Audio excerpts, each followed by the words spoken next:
authorized Kubota dealer with the tractors and service they depend on. With Fresno and Wrigley locations, Pioneer Equipment, your authorized Kubota dealer, is ready for you this season. Visit Pioneer Equipment, your authorized Kubota dealer, today. Online at pioneerequipmentca.com.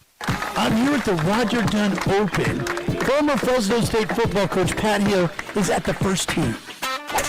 Hey, it's a fairway hit. Yeah, but that's the wrong fairway, Coach. I need to buy a golf game. Coach, I really think you need a Roger Dunn Baker. When you buy a game at Roger Dunn, you can play anybody, anytime, anywhere. This is the old coach, Pat Hill. I bought this 7-iron at Roger Dunn Golf. Number 8 at Tehama, 162 yards out. Eagle, baby!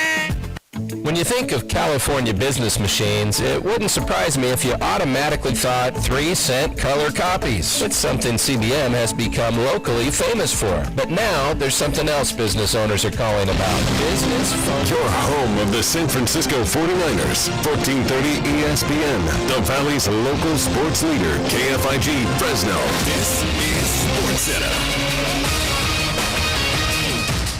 I'm Christine Lisi. A pair of blockbuster deals on this NFL trade deadline day with two Jets stars on the move, defensive tackle Quinnen Williams and quarterback Sauce Gardner. Williams going to the Cowboys for a 2026 second-round pick, 2027 first-rounder, and defensive tackle Maisie Smith.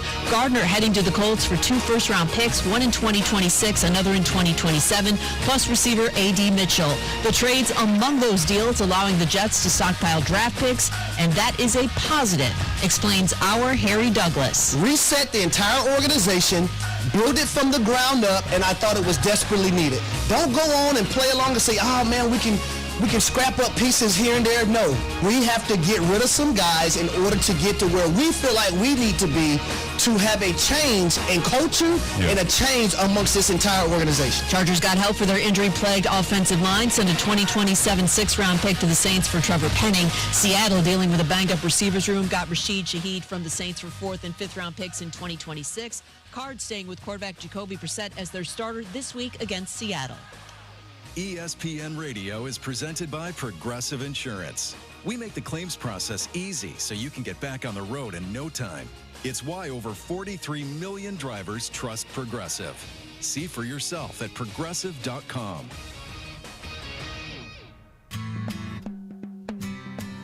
He's got the knowledge. Because once again, I have to come on there and talk about how right I am once again.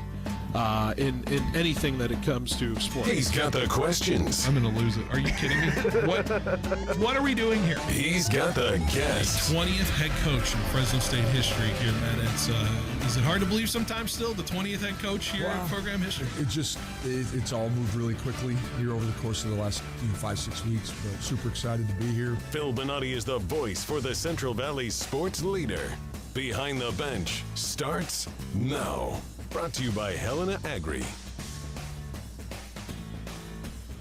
That is right. Behind the Bench here on 1430 ESPN Fresno, the Valley's local sports leader, here on this Tuesday, November 4th. How are we doing on this wonderful Tuesday? Full show on the docket for you here today. Starting right at the top, sports is good. Good to have you here. It's 3 hours of show going all the way to 6 o'clock tonight. So, lot to get into, lot to talk about, lot to play catch-up on in terms of the sports world, and we're glad to have you here on this wonderful, wonderful Tuesday. Good day to get your voice heard. Certainly you want to make your voice heard on this day, and in more ways than one, and so why don't you get involved here by calling into the Lee's Air Hotline. Lee's Plumbing, Heating, and Roofing is the place you can contact us on the Lee's Hair Hotline, 559-320-1430, the way to reach us. I'm sure you've got a lot of lines sitting around in terms of that today if you're going to vote today, so we'll help you pass the time while you wait for that in terms of it. Big thanks to Tony D for tossing us to us in the previous hour. Tony D's show, Sportsline Bulldog Hour with Tony D from 2 to 3 p.m. on the weekdays, as you always can hear on 1430 ESPNFresno.com website or the ESPN Fresno app as well. Taking a look at the Lee's Air weather check, sitting at 77 degrees. That was our high today, and that's where we are currently. Tomorrow it'll be a little bit chillier, looking at overcast temps getting into the 60s, rain in the afternoon potentially by tomorrow as well. So we will be paying attention to that, and should be a little bit cooler of an afternoon and evening into the low 60s, and we'll be, I guess, hovering, I would say, from the low 70s for the next week or so. So should be just relatively nice temperatures throughout the time here in the early bit of November. So good to have it. Yes, it's going to be a fantastic show. Can't wait to get into it. We got a couple of good guests, friends of the show that are joining us today. In the 4 o'clock hour, Gonzo, friend of the show, Jose Gonzalez, is going to join us. Haven't had him in a little bit. Wanted to bring him on. He's one of the big Fresno State fans out there. I know that for sure, and I'm sure he has a lot of thoughts on what transpired on Saturday and beyond. We'll talk a little Niners as well. He's a Niner fan, so we'll get into that. Asa in the afternoons as well, getting into all things NFL, getting into all things Fresno State. It's going to be a pretty heavy Fresno State NFL show today. So we're diving into that and sticking to that conversation today and seeing where it goes from there. So good to be here. Like I said, you can watch us live on the YouTube, Facebook, and Twitch platforms, which ESPN Fresno is where you find us. YouTube, Facebook, and Twitch. Hello to the folks who are watching on the stream. Good to have you. Yeah, so like I said, we're going to 3 hours today, and we're leading up to just regular ESPN programming. No Lakers basketball tonight, no hockey tonight. Just good old-fashioned sports talk all day today in terms of that on 1430 and here on 790. Of course, we got some other stuff coming up on the week, and we'll get into that momentarily. But good to be joined by a couple members of our crew today. The Tuesday crew is joining us today. Should be a lot of fun diving into everything like that. Tanvir is in the producer side for us. We got Daniel as well, who's running the stream today. So got us for the whole show, at least for half the show for Daniel, whole show with Tanvir here. Guys, how are we doing on this Tuesday? How are we feeling? Doing good. Coming off of a pretty good weekend for myself. A little team won the World Series. Got just a little baseball game over the weekend, yeah. Right. And then also, got a little dub on Sunday too. So feeling pretty good. There you go. Daniel, how you feeling on this Tuesday afternoon? I'm doing pretty good. As far as I know, baseball ended back at the start of October. Okay. But my Steelers won against a pretty good team. So, how does it feel to not have the latest team to win back-to-back World Series, Daniel?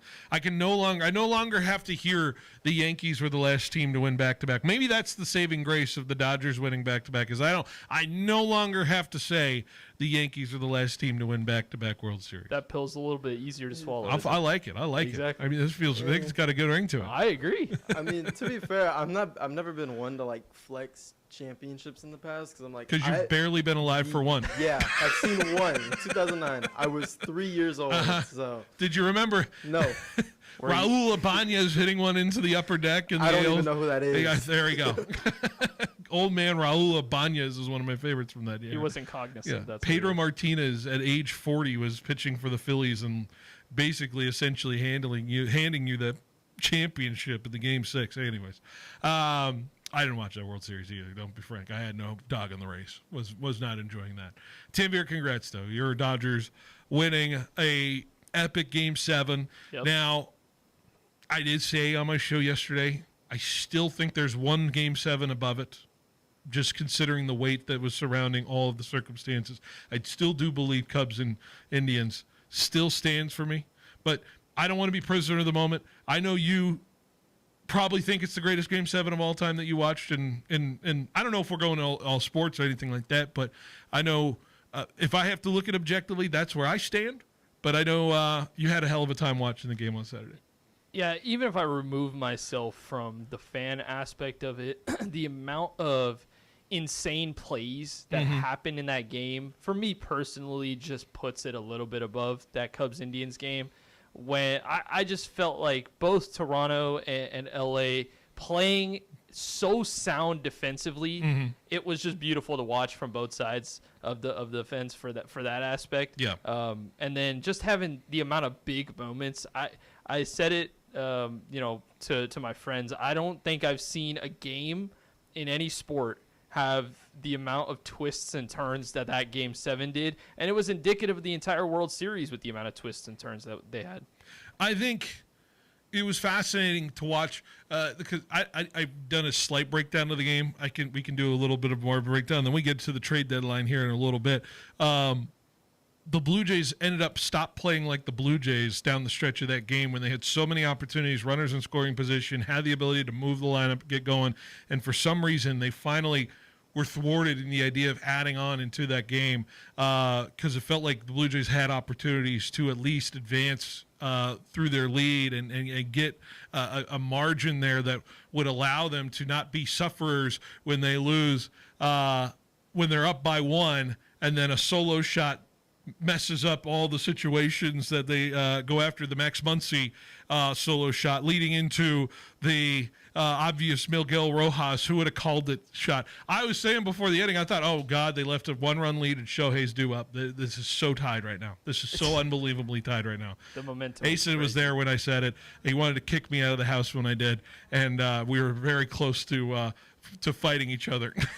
We'll talk about it all in the third hour about it, but I only hesitate just because I think the unexpected nature of the hero, which is Miguel Rojas, versus the unexpected nature of Rajai Davis in that moment, and I just think the droughts between both the Cubs and Indians just weighed so much more in a Game 7 with a rain delay, with everything that was on every pitch in terms of that. The fan bases, you just felt really craved that championship in both sides of it. The Cubs are coming back from a 3-1 deficit in the World Series too, which is one of the harder things to ever do in the sport. So, but I'm not here to, I mean, it is as split hairs of split hairs. In terms of that for me, but that's just where I sit in the preference. But I don't want to take away what is a remarkable Game 7, remarkable performances. I put Yamamoto's performance slightly ahead of Bumgarner. It is just so close, ever so above it, just based off of the rest he came off of from the night before. Bumgarner, absolutely prolific performance through the World Series as well when he was in 14, but those two are head and head in terms of the greatest pitching performances you've ever seen in the World Series. So those are the two things I kind of compared it to in terms of that Game 7, which if we're doing it that way, maybe Game 7 last on Saturday, I mean, just has to rank in a very, very top tier pedestal for that. Yeah, it was special for sports, I think. I mean, for all the headlines that came into that game, for it to end the way that it did, it is just indicative of why I personally believe the MLB playoffs are the best playoffs in sports. And I'm not even a big baseball fan compared to soccer and football, but I just think that this has shown that indisputably, when October comes around, when all the sports are playing together, baseball is king. So when it hits, it hits. Oh, agreed. When it hits for sure. All right. Other news from the day. Now that we've put it to bed, the baseball season. We'll see who wins MVP in about 13 days, I believe. That's when they announce it in terms of that, which surely it'll be no Jose Ramirez shouts. None of that today. Let's talk about NFL trade line. It has come and gone today. The Niners, a team of focus here right at the top. Of course, what were the big moves today before we get to the Niners? Of course, it's Sauce Gardner is one of the big ones. The Jets really kind of doing the fire sale, per se, of sending Quinnen Williams away to Dallas, and you have Sauce Gardner to Indianapolis. So the Jets really making a lot of moves to get to their future. While that was kind of the headline of the day, I think for this whole season so far in terms of the trade deadline, I thought it was a very active trade deadline for sure. It feels more NBA-ish than we've seen in the past in terms of the NFL. Of course, you can't really the trade deadline rules in terms of the NFL and the way they protect themselves. It's going to be interesting to see how that all changes in terms of that. But what do we make of this year's trade deadline and the additions? Any big needle movers? I don't know if maybe I think Philly is one of them I think about in terms of that, but that's the one I think about the most in terms of adding Jalen. Phillips. They added Jair Alexander maybe when he gets to the backside. I think Pink Bisbee's been actually a pretty decent add when Saquon is obviously, I think, not as big as what Saquon's had this year. Did any teams surprise you or stand out from this trade deadline so far? Sneakily, I think Baltimore had a pretty good trade deadline. Yeah. I like that they got Alohi Gilman. I think he's vastly improved their secondary for sure. Yeah. Because it allows Kyle Hamilton to kind of play a little bit closer to the line of scrimmage, where we saw in that Dolphins game he was wrecking havoc, like tackling, and I understand it's Tua Tagovailoa, but it's still a great performance off of that. So I think Baltimore, they got Draymond Jones from Tennessee, and ship off Jair Alexander, which I honestly don't think it was much of a help for the Baltimore Ravens. So I kind of like how they reshaped their defense slightly. Daniel, any trades today? Is it the Sauce Gardner trade that popped your eye? What any trades pop for you in terms of? I mean, my Patriots traded Kyle Duggar to your Steelers. I don't know if that really moves the needle in terms of it. He wasn't starting for our Patriots anyway, so have fun with him. No, for me it was just Sauce Gardner because I was in the middle of class when I got the notification and I was just like, what? Yeah. I'm like, the Colts. I was literally texting my friend. And I'm like, the Colts got who? And I was kind of like surprised, but then I'm like, you know what? It makes sense. They're trying to go all in this year. Did you watch your Steelers game on Sunday and think, yes, the Colts needed Sauce Gardner? Is that what you saw? Because you probably watched that game more than I did. Yeah. Did you feel like, I think the Colts needed Sauce Gardner now that you watched the way they played out? They definitely did. Okay. Surprisingly, our wide receivers were torching him, which is something I've not been used to this season with any team. Interesting. So I think it was a good pickup for them. I think the Chargers had an interesting deadline, too. Adding Trevor Penning at the last minute as an offensive lineman, obviously Alt out, so it's more of a replacement side of thing in terms of that. They had to pay for that. Adefe Owe, who knows what you can get out of him in terms of that, but the Ravens clearly wanted to move on from him, and now the Chargers have a guy there in terms of it. I think the Chargers are a team to note of there. Outside of that, I know the Cowboys are making slashy moves. I don't know if it necessarily makes a lot of sense at 3-5-1 on the year, but that's where they are. They're trying to bolster defense, and Logan Wilson played in a Super Bowl. He kind of reminds me of a Van Der Esch, and who else were in the middle of those, like Lee. What's his name? Sean Lee. It's just like that just kind of feels like Cowboy middle linebacker per se in terms of it. Quentin Williams is not a bad player. I love that pickup for the Cowboys. I think people are a little like at 3-5-1. Really, you think you can add Quentin Williams and think you're going to win a football game? I mean, there's a path for the Cowboys. It's not necessarily totally over for them. They really played awful last night in terms of it. Horrible game last night for them. So makes sense. I don't know. Do you have anything on the Cowboys before I move on to maybe chastising the Niners a little bit? Yeah, I mean, I like where they went. I like the Logan Wilson pickup, but when Jerry Jones was talking about how they have a big deal in place, I was like, this is not what they expected. But yes, Quentin Williams, I think, is going to vastly improve their rush defense. Quentin Williams, one of the best interior defensive linemen. I did have a little bit of issue, though, with the amount of picks they gave away. Mm-hmm. And I also don't kind of understand the philosophy of Jerry Jones sometimes. I mean, who does, right?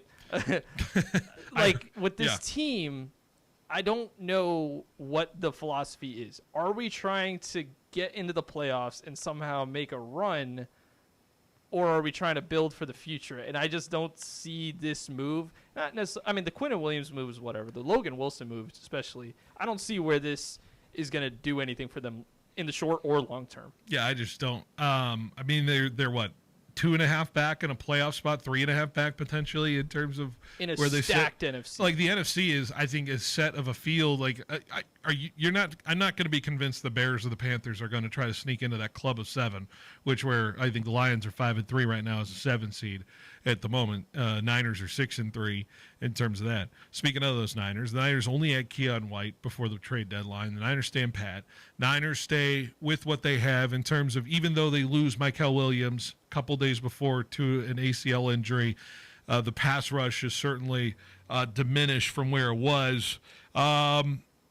There's a part of me that wants to say that Kyle Shanahan and John Lynch are still are trying to send a message to say, hey, we believe in the guys that can replace the guys we've lost, and trying to instill confidence in this team and say, the rookies, you have this. You got this in terms of the way we are capable of playing football this year. We are 6-3 for a reason. We're not in a desperate situation. We know there's help on the way with Purdy and Pearsall and eventually Ayuk if he ever gets into that situation where he's healthy that way. Kittle's back, obviously. I know he's a fantasy pit of nothing, but he's playing good football. McCaffrey's still doing McCaffrey thing. I wonder if there is a sense of, let's show confidence in the roster we have by not making the big time splashy moves to say, hey, we have confidence you can make these, you can do what these guys have done and replace the things that we've lost on injury and say we can move forward at 6-3 and make a playoff run. Is that the right approach? Who knows? We'll see where it plays out. 6-3 right now. Keon White's not like a terrible player. I've seen him play the last few years. He can do something for you. Cleveland Farrell just got added to this roster. He did something last week against the Giants. So I'm not saying there's not been made by the Niners. So what do you stand there, Tim Veer?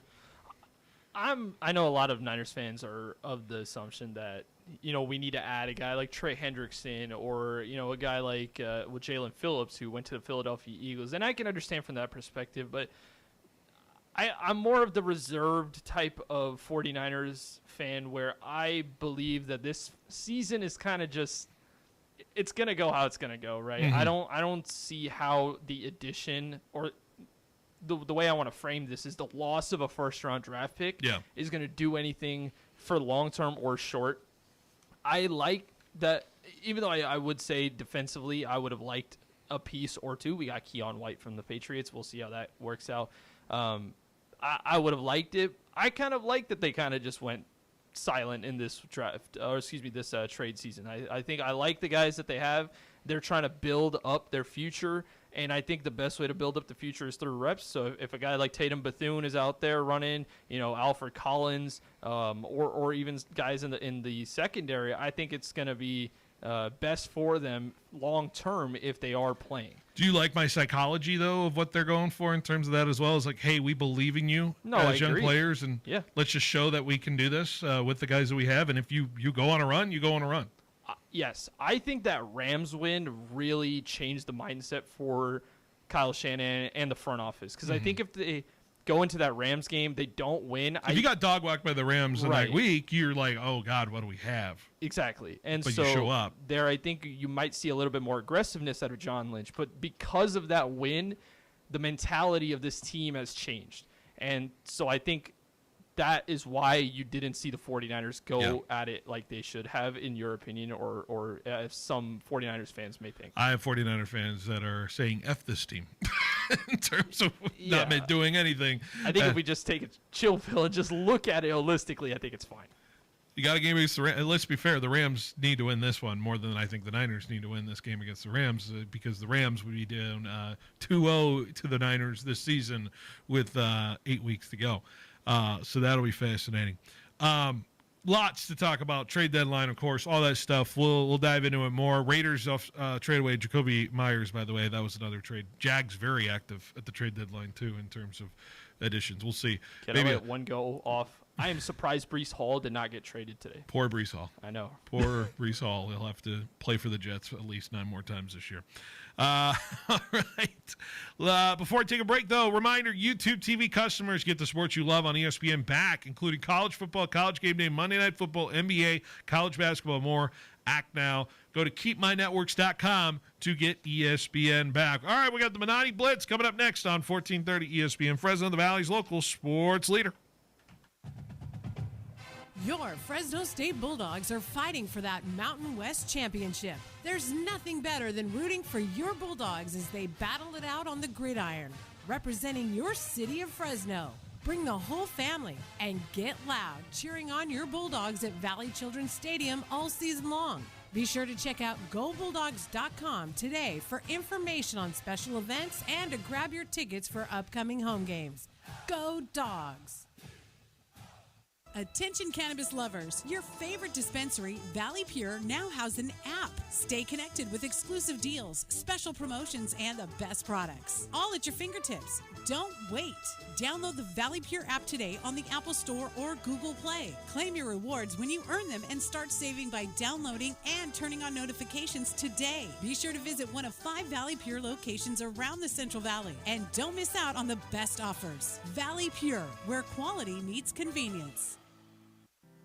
At Citizens Business Bank, we've been taking a personal approach to banking for over 40 years and are consistently recognized as one of the top performing banks in the nation. Hi, I'm Susan Woosner, Senior Vice President and Manager of Citizens Business Bank in Fresno. We believe in the importance of building long-lasting and genuine relationships with our customers. We want to provide you with the solutions you need to grow your business because your success is our success. Citizens Business Bank, member FDIC. Summer's winding down, and fall is the perfect time to get your home ready for the cooler nights ahead. At Lee's Air Plumbing and Heating, we've been keeping Fresno families comfortable since 1981. A seasonal service now means peace of mind all winter long, knowing your system is ready when you need it most. When the holidays come, your home will be cozy and welcoming for everyone who walks through the door. Don't miss out on the comfort you deserve. Call Lee's Air today and step into the season with confidence. Football fans, it's Phil Benotti with Behind the Bench. The season is heating up, so bring your tailgate to mid-season form with Grocery Outlet in Kerman, Sanger, and Fresno's Southeast, Downtown, and Northwest stores. Stock up and save big on quality meats, snacks, drinks, beer, and wine. The same great quality, but always at lower prices. And while you're there, enter the Tailgate Ready contest to win 2 tickets to the next Fresno State home game, plus $100 for your tailgate. Only at Kerman, Sanger, and Fresno's Southeast, Downtown, and Northwest Grocery Outlets. You'll find them at every big box hardware store. Are you sure we carry that? We've all met at least once, or tried to chase one down. Legally and by all appearances, they are employees. Customer assistance to hardware? But they are the unhelpfuls. Do any of you know where I can find one? Nope. Because sometimes the hardest thing to find at a big box store is help. So you should probably come to Fresno Ag Hardware. All the hardware you need and the help to find it. A what? Need cash? If you've got a car, we've got the cash. Clausen Honda wants to buy your car. If it's running, we want your late model Toyota, Hyundai, Kia, Subaru, Acura, or Honda. Just call Clausen and ask for our VUP to schedule your appraisal appointment. In just 10 minutes, you'll get your cash value quote. Yes, we are eliminating the hassle of getting rid of your used old car. So if you're ready to sell, we are ready to buy. Call Clausen Honda of Fresno today. If you've got a car, we've got the cash. Get cash for your car. Clausen Honda. Get in the zone, AutoZone. Charlie's battery is struggling to start. Not ideal before the tailgate, so he goes to AutoZone. Welcome to AutoZone, where a friendly AutoZoner tests his battery for free. Looks like he needs a new one, so he gets the Duralast battery. Have fun and stay warm. And he makes it to the tailgate early enough to get his favorite spot. Free battery testing and charging. No hassles, just help. Get in the zone, AutoZone. Restrictions apply.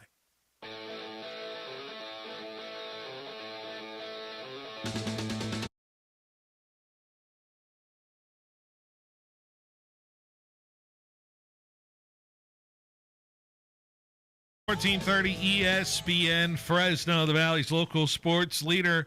All right, we got a Benotti Blitz to get to where we rank the games of the National Football League based on my preference, at least for me, in terms of watchability. We don't pick the games. We just rank them here.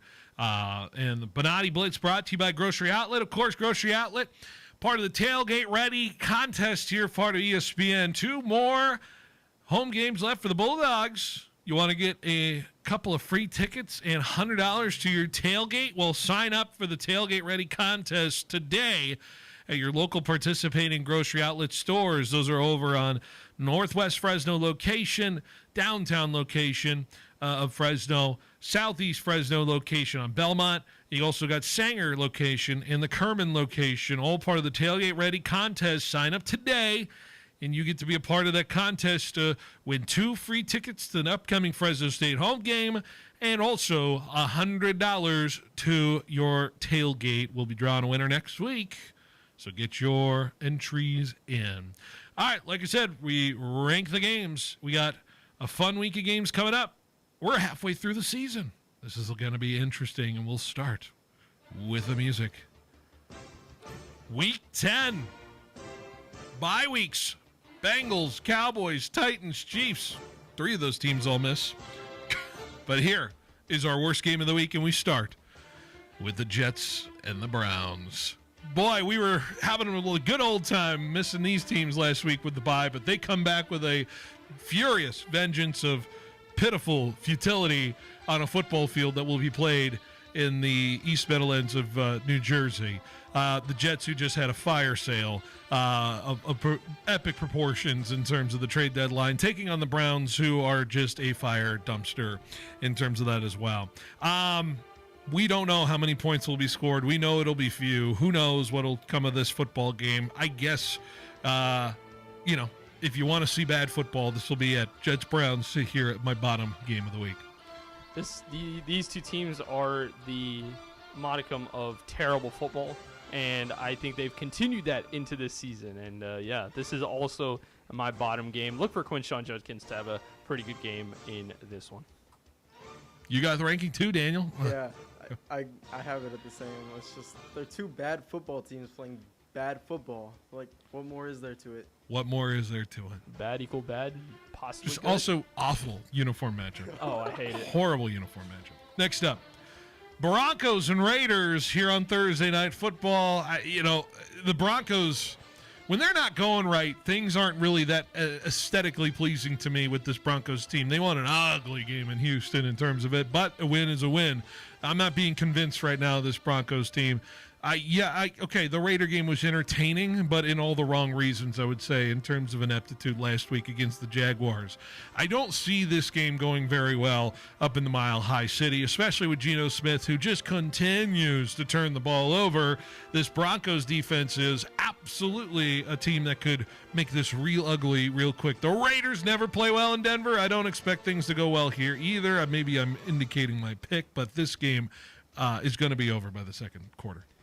Yeah, Geno Smith has been pretty awful, and when you're playing a game against the Broncos in Mile High, it's going to be a pretty sloppy game regardless. I think the Raiders won't score that many points. Now, if the Broncos score that many points, that's another thing. I don't know if they will be able to match or blow out this team, but I don't know if this is going to be a high-scoring game. So, yeah, I have this a little higher, but not that high. I have it just one ahead, but I feel the same way. I feel like not many points are going to be scored. I feel like it's going to be a very turnover pushy game. So I have it at same. All right, next up, Dolphins and Bills in Miami. The Bills playing really good football now after beating the Kansas City Chiefs coming into this one. The Dolphins, who are just kind of floating in the wind in terms of the way their team is. I believe it felt like they were on a bye last week, but they came off the Thursday night game where they really just showed nothing against the Baltimore Ravens. So what am I to expect in this one? The Bills play very good football in division. This feels ho-hum AFC East blowout in terms of it.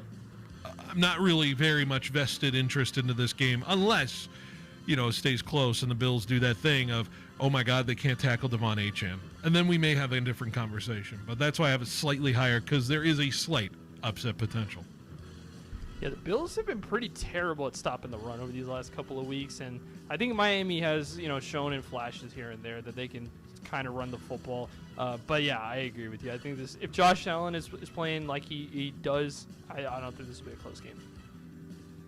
I agree. I mean, coming into it, I've been thinking most likely it's a Bills blowout.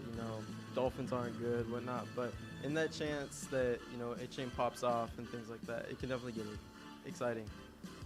Next up, Panthers and Saints in Carolina. The Panthers, just find ways to win. Especially, I would say that's the most impressive game they played last week against the Green Bay Packers. The Saints are not trying to win football games. It's clear and evident the way they played against the Rams. Hard time to see watching them move the ball, especially in this game.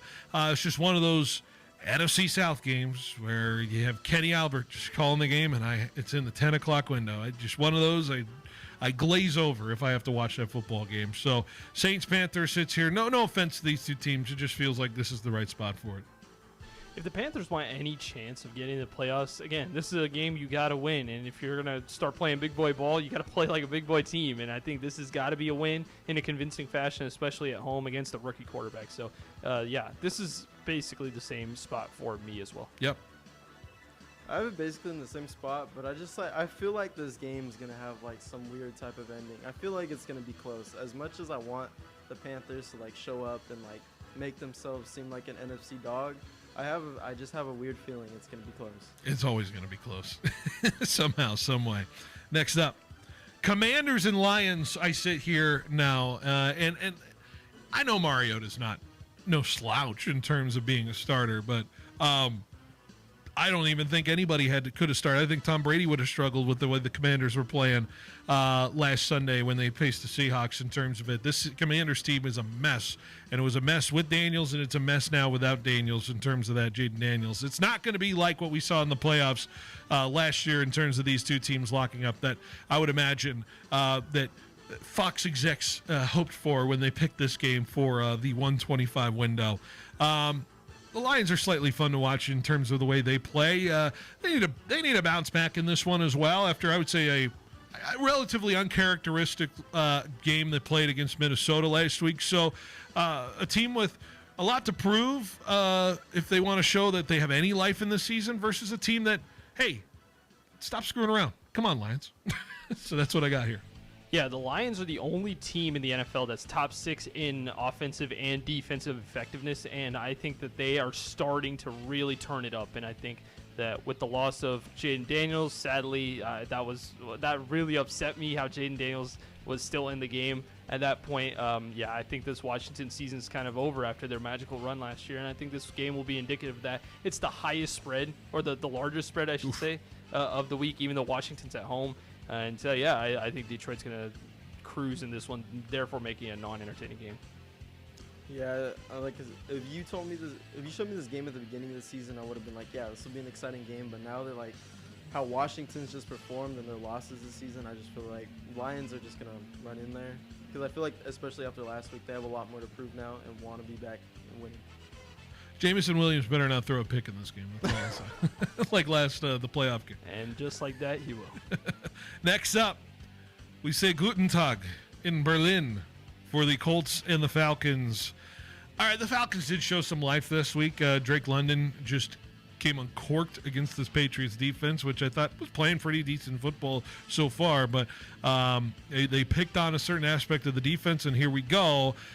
Guess who gets to go up against Drake London in this one? The newly acquired Sauce Gardner for the Colts. So I had this ranked below or lower earlier because I thought, okay, this is going to be, I think, more or less indicative of the Falcons not showing up. I maybe wish I moved this higher, but I think this is going to be an interesting game in Berlin. I just don't know if I'm going to wake up for it, though, 6:30 a.m. I think all the Berlin games have been pretty fun. I remember the Tampa Bay-Seattle game with Tom Brady. That one was a pretty entertaining one. Yes, with the Country Roads moment. And, I think we'll see it again. I think this is a middle-of-the-road game for me. I think Indianapolis, they're going to need a big win after what happened to them last week. And, it's not great going to a different country after a road loss and not being able to go home. So we'll see if that affects them. I have this middle of the road. I think Indianapolis should be able to get away from this. But the Atlanta Falcons have a sneaky good defense. So we'll see how that goes. Yep. All I'm saying is look out for Kyle Pitts this game. Because last time he played internationally, he had his career high of nine receptions, and he had a touchdown. It was in London. I remember that. It was the Toy Story game, I believe. Yes, against the Jags. Against the Jaguars. Good stuff.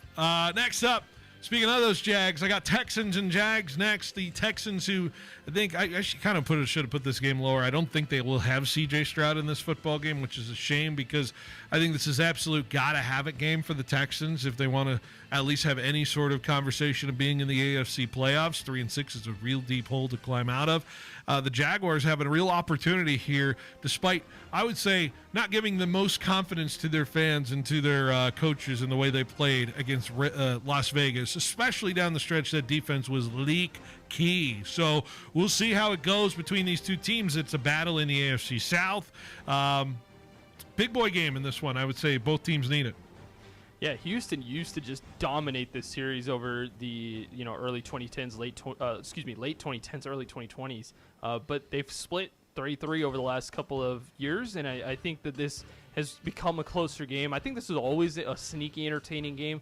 So yeah, I do have it a little lower because of the C.J. Stroud factor. But yeah, I echo those sentiments. I just think it is going to be a good game. I don't really have much to say on it. I had it ranked like smack middle, so I just think it'll be a good football game with or without CJ. But Texans will be a little less of what they usually are. Next up, we're in the top half now, and I got the Seahawks and the Cardinals here next. It should go be present time. How about that? Taking on the Sam Darnold-led Seahawks offense, which is, I think now, some people would consider the most prolific offense in the National Football League, maybe, in terms of the way they play. They are absolutely lighting it on fire. A defense, by the way, that is just playing equally as strong in this season. The Seahawks are making a real bid in terms of being in the best in the NFL conversation. The Cardinals coming off of, I would say, really efficient economic win over the Dallas Cowboys. What good teams should do when they beat the Dallas Cowboys. They looked like a good team and a team that has been just on the edge of winning football games. Is it hard to trust this Cardinals team sometimes? Maybe, but I do think they play up to the competition that they played. The 3-point loss to Indianapolis earlier this season. So I wouldn't say the Cardinals are a bad 3-5 team. I think they are better than their record is, and I think this game is going to be tight because it's a divisional game. Yeah, and for that, I have it number 5. I have Arizona. I think can go into Seattle and cause a little bit of trouble. You said the Seattle's offense has been lighting it up, and yes, passing-wise, they are absolutely insane. Running-wise, I think they are a little bit tough, even though they have Kenneth Walker back there. So we'll see how that progresses. I think this is a matchup that they can get the running game going. So yeah, that's number 5 for me. I'm just excited in general for this game just because how we've talked the past couple of weeks about the Cardinals and how just they're a fun team to watch no matter what. And with it being a division opponent, I feel like the Cardinals will steal this one.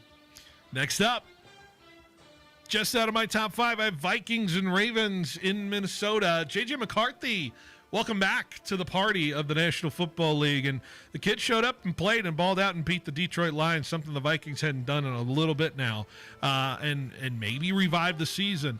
The Ravens are getting their first, I think, formidable test against their defense in a couple of weeks. As some people will say, in terms of the way this Ravens season's setting up, everybody looks at the schedule, and this is the, quote, soft part of it. Can the Ravens get out of this hole they dug themselves at 1-5? Got to have a game still, I think, if you're Baltimore. Can't go to 3-6 in this season. I think the Vikings can really prove a lot of things and really turn and reshape their season if they get a win this week against Baltimore. So I find this game fascinating, especially with the Battle of Purple. Yeah, number 4 for me. I remember a Battle of Purple that was an insane game in the snow in the early 2010s. We ain't getting snow in Minnesota. Yeah, we're not getting snow with this one.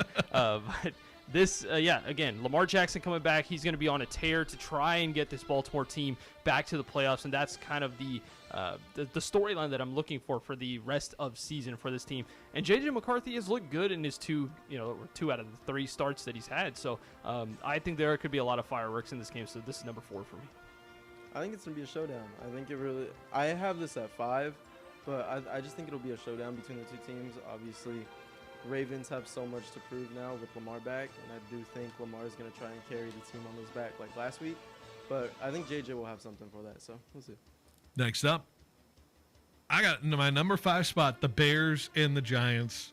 I know the Bears, as drunk of a game they played last week in terms of it. I think this is one of those games where I just think there's going to be points everywhere in terms of this. I don't care how bad a caliber the football is on terms of it. We're just going to be seeing it on Red Zone numerous times over and over again in terms of, you see Jackson Doherty now coming down to the side of the field, and now here comes Caleb Williams. It is going to be one of those games in terms of it. I don't know if it'll recapture the magic of maybe Bears-Bengals in terms of it, but I think there's some legit just complete drunken football that could be happening here in Chicago between these 2 teams, and I'm going to be entertained by it. Yeah, I had, 49ers fan being, I saw the Giants last week, and I was expecting a little bit more out of them. I think the loss of Cam Scadaboo is really bad for them, and I think it's going to really affect them in this game. I had this 5th lowest, so not on the same wavelength as you, but I can understand where you're coming from. Bears defense is significantly worse than the Niners defense. Agreed. We could get crazy which here. Is crazy. We could get crazy here. I had this at 6. I was thinking the same way you were, Phil, but I feel like there will be a lot of points no matter what. I think both defenses aren't the best, so they're going to be scoring a lot. I need the Giants to win to keep the Bears fans from just getting full blown Bears fans out there. I don't like it when Bears fans have hope. Next up, number 4, I got Sunday Night Football, Chargers and Steelers here at number 4. The Chargers are a fascinating team. I think the Chargers are the NFC, or like the AFC's version of the Niners with the amount of injuries they're going through, but yet they're still finding ways to win. I wouldn't say it was the most satisfying victory over Tennessee. Really uncharacteristic pick 6 from Justin Herbert in that game. A punt return given up in terms of that as well. I would say they're going to try to shore things up in terms of that. Pittsburgh, I would say most impressive win of the season as they force a lot of turnovers on Indianapolis. I think this is going to be an interesting game at SoFi and see where the Steelers can bring it on the road. 2 teams that I think this game will matter, especially down the stretch in terms of standings, in terms of what it'll look like in the AFC in terms of seeding. I think this game is going to mean a lot in the grand scheme of it all, so I put it here 4. Yeah, I got 2 matchups. The offensive line of the Chargers can get exploited by the the Steelers defensive line. And then I think the Chargers wide receivers can take over this Steelers secondary. So we'll see who takes advantage of who, but I think this is going to be a good game. This is 6th for me.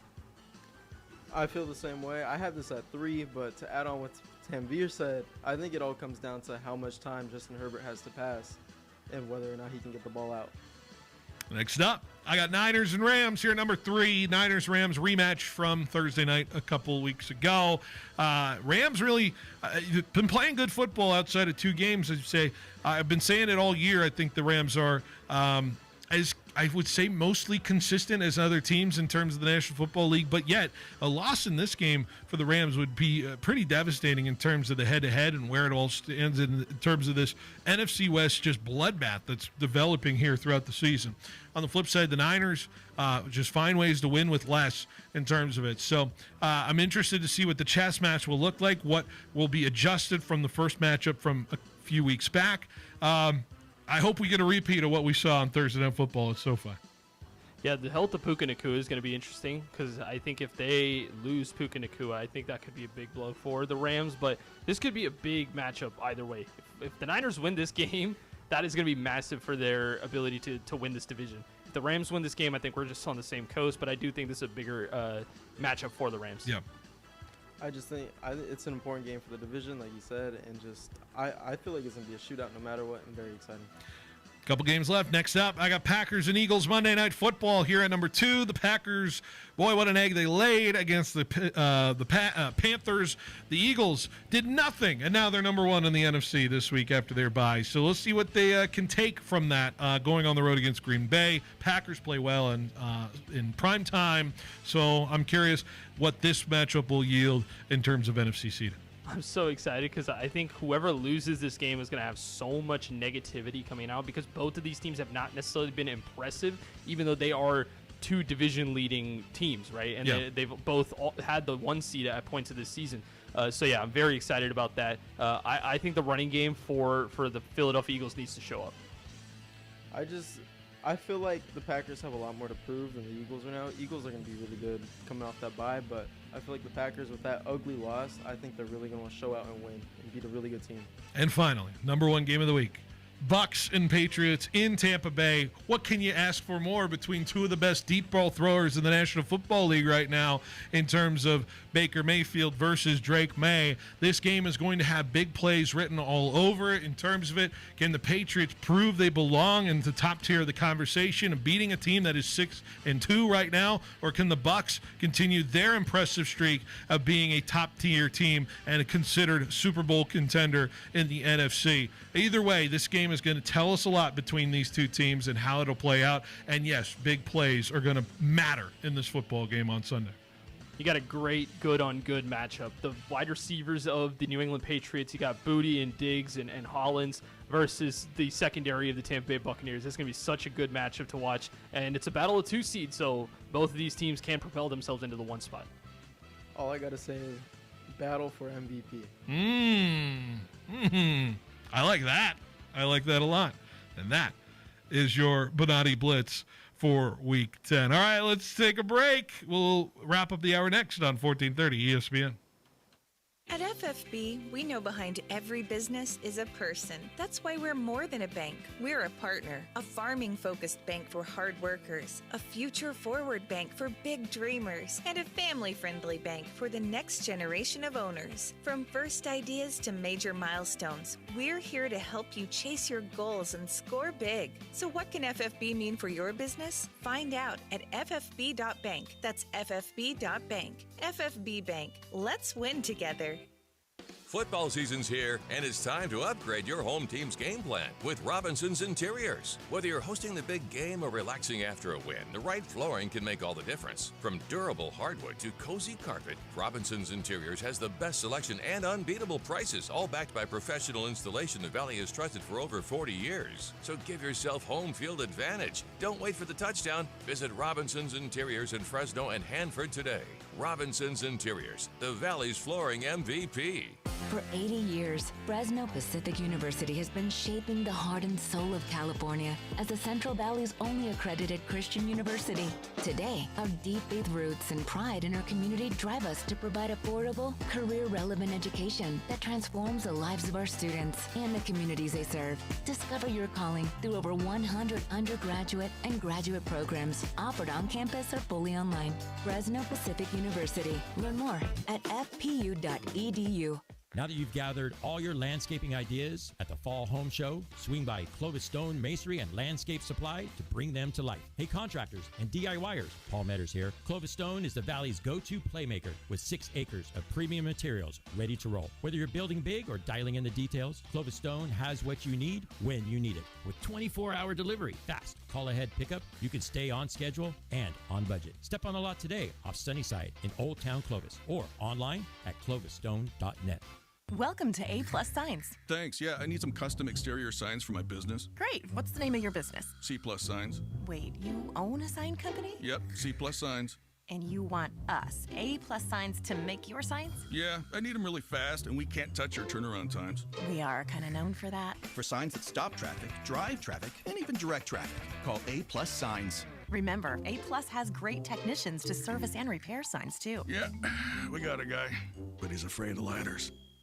Get ready for game day with Toledo's Football Party Pack. 2 dips, queso, guacamole, or bean and chorizo. Order online, pick it up fast at any of the 3 locations, and you're set. Or head to Toledo's new sports bar at Cedar and Knees, the Valley's new game day headquarters, for your favorite college and NFL matchups on the big screens. And you'll love their happy hour, Monday to Friday, 2 to 5. Saturday and Sunday, 8 to 10, with $10 apps and $7 house margaritas. Toledo's Mexican Restaurant, your winning game plan. Hey, it's Phil Benotti from Behind the Bench for my friends at Valley Athletics, the new go-to sports facility in the Central Valley. Founded by Valley legend Vance Wahlberg and former Bulldog volleyball coach Jonathan Winder. Valley Athletics allows athletes to really shine at volleyball, basketball, and pickleball. Visit valleyathletics.co right now to learn more about enrolling in our current volleyball and basketball offerings that include league play. That's valleyathletics.co. Proud sponsors of high school athletics.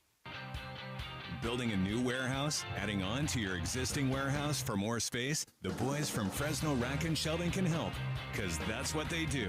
Fresno Rack's design department can help optimize your warehouse storage capabilities and increase your productivity with a large local stock of pallet racking, industrial parts shelving, in-house permitting, and installation departments. Fresno Rack and Shelving is the choice for you. Call or visit FresnoRack.com today.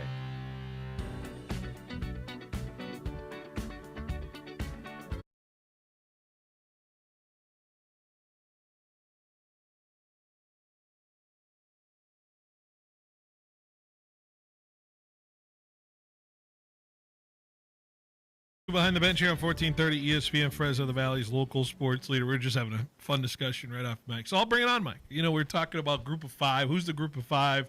They're going to come out with the rankings in terms of this. I think it was pretty, we were pretty lockstep in terms of the agreement of where the top would come from in terms of who's showing up into this college football playoff field. But the group of five is an interesting discussion of who's going to make it. Like between San Diego State and Memphis and those conversations, I would say San Diego State's rough loss to Wazoo is just really like bearing them a little bit in terms of that conversation. But is there going to be any surprises in terms of the conversation between the college football playoff? I feel like this is very late, by the way, for the college football playoff this year. Right. In terms of it. Any surprises we're anticipating here for at 4 o'clock? Yeah, I could see Texas getting in, even though they're ranked number 13th in the AP Top 25. I think that because they did beat Oklahoma. They just beat Vanderbilt. So they have some good wins on their resume, even though those two losses are pretty bad, right? Mm-hmm. I'm going to be interested in who that team is. I'm guessing it'll be Memphis. They are 8-1. They have some good wins. Again, against USF you just talked about. So, yeah, that's kind of where my interest lies. And then also where those three SEC teams below A&M are going to be ranked. I'm talking Bama, Georgia, Ole Miss. I'm interested in see how they're ordered. I mean, I would sit there and say Ole Miss lost to Georgia, right? Yep. So in terms of the head, and Georgia's losses to Bama, and yet Bama lost to Florida State. Which is so it's just like it's a wheel. Is it the worst loss that matters versus the worst win, the best win that matters in terms of it, and where does it weigh? I always think the wins weigh more than the losses. That's just kind of where I sit for it, and yeah. Bama won at Georgia, which is tough. I just think Bama has to sit there. Like I think it's a different animal. I think week one is just like so hard to judge based off of like anybody else. Like week one, I always think is just a different season of college football versus every other week of college football, right? In terms of it, so weighing what happens in week one versus what you are now, they like to see where you are now, and I think Bama's loss to Florida State's just a totally different time in the place in that season that I don't think it weighs down as the other two above them. So I still think Bama deserves to be above Georgia and Ole Miss, in my opinion, based off of that logic. But that's just how I would rationalize it in the room. Yeah, which is interesting as to how they're going to be ranked, right? Because I personally think that out of the three teams, I think I would go Ole Miss. Yeah, because I've just been more impressed. For sure. Well, we're out of time here for hour one. We'll see where this conversation goes, but we got to bring in Gonzo, friend of the show, next. So we'll take a break. We'll come back. Hour number 2 coming up next on 1430 ESPN. Are you an athlete ready to level up your performance the raw way? Introducing the Raw Athlete Program from Raw Farm. High schoolers, college athletes, gym warriors, and pros, Raw Farm wants you to see why professional athletes and nutritionists are fueling up with Raw Farm raw whole milk to hit their team goals and personal gains. Raw Farm is the best 100% A2 cream top from seasonally grass-raised cows, non-GMO, certified humane, 100% made in America, and crafted for serious gains. Visit rawfarmsusa.com to learn more and find it at your local Sprouts location through the nation.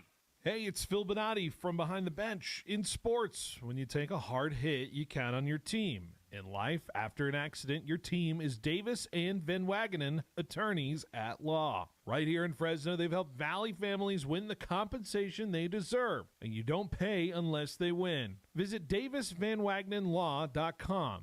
That's DavisVanWagenenLaw.com.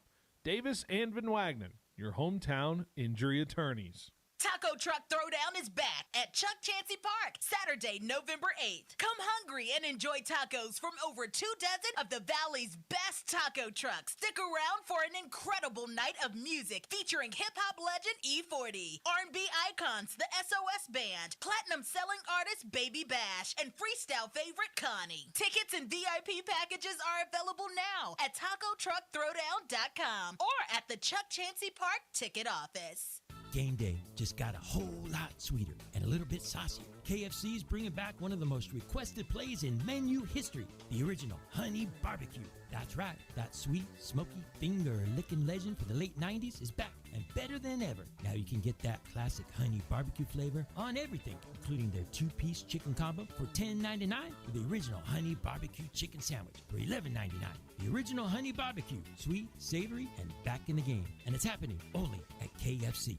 So, Dad, Mom says you're both retiring next year. That's right. Finally time to start doing all the things we've been saving for. I love it. Have you figured out how to convert your 401ks and investments into income for that? Actually, I have no idea how to do that. I guess I better figure it out so I can start spending your inheritance. Just call Thiessen Duker Modern Wealth Management. I met one of their advisors at a 401k meeting. Then I had them do a complete financial plan for me. Your mom and I could use that kind of help. But why Thiessen Duker? Well, they're different. They use innovative software designed to show you a detailed picture of your finances. And their advisors work as a team to evaluate your retirement options from all angles. They can help you and Mom, just like they helped me. Huh. I guess I should call Thiessen Duker. Right. And about my inheritance, go ahead and spend it. I'm good. The advisors of Thiessen Duker Modern Wealth Management are registered representatives with and securities offered through LPL Financial, member FINRA SIPC. At Helena Agri-Enterprises, we're committed to helping you make the best agronomic decisions for your farm. That's why we combine cutting-edge technology with superior product. Helena's agri-intelligence solutions use in-depth analysis to identify potential problems in the field before they take root. Combined with a complete line of high-quality crop production and crop protection inputs, Helena has the tools to help you increase productivity, enhance performance, and maximize your return on investment. Contact your local Helena representative or authorized dealer to create the right plan for your farm with Helena products and agri-intelligence solutions. Citrus season is here, and once again, growers are choosing orange over blue because Kubota means less downtime, easier controls, and better value through the long harvest stretch. When you're racing weather, labor, and time, uptime matters, and Kubota delivers. So, turn to Pioneer Equipment, your authorized Kubota dealer, for the tractors and service they depend on. With Fresno and Reedley locations, Pioneer Equipment, your authorized Kubota dealer, is ready for you this season. Visit Pioneer Equipment, your authorized Kubota dealer, today. Online at pioneerequipmentca.com. You're listening to the home of the San Francisco Giants, KFIG Fresno, 1430 ESPN.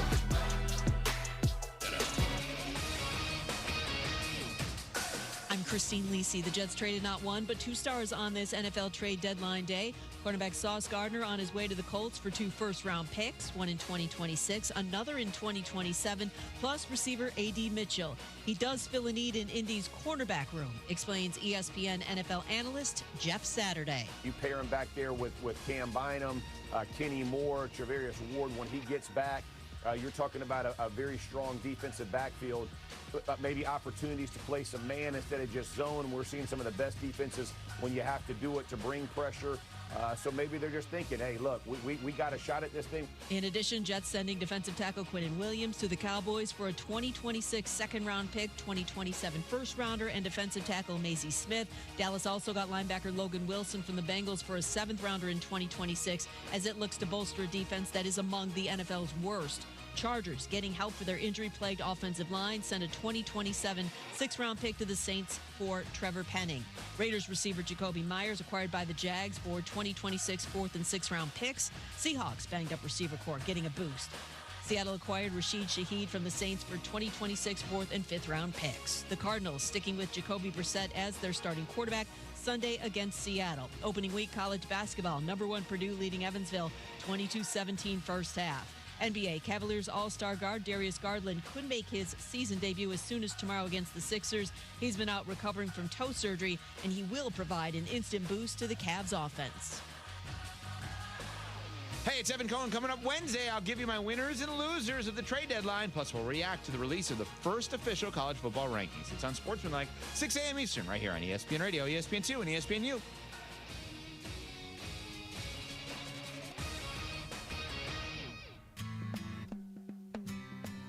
He's got the knowledge. Because once again, I have to come on there and talk about how right I am once again. In anything that it comes to sports. He's got the questions. I'm going to lose it. Are you kidding me? What are we doing here? He's got the guests. 20th head coach in Fresno State history here, man. Is it hard to believe sometimes still, the 20th head coach here in program history? It's all moved really quickly here over the course of the last 5-6 weeks. But super excited to be here. Phil Benotti is the voice for the Central Valley sports leader. Behind the Bench starts now. Brought to you by Helena Agri.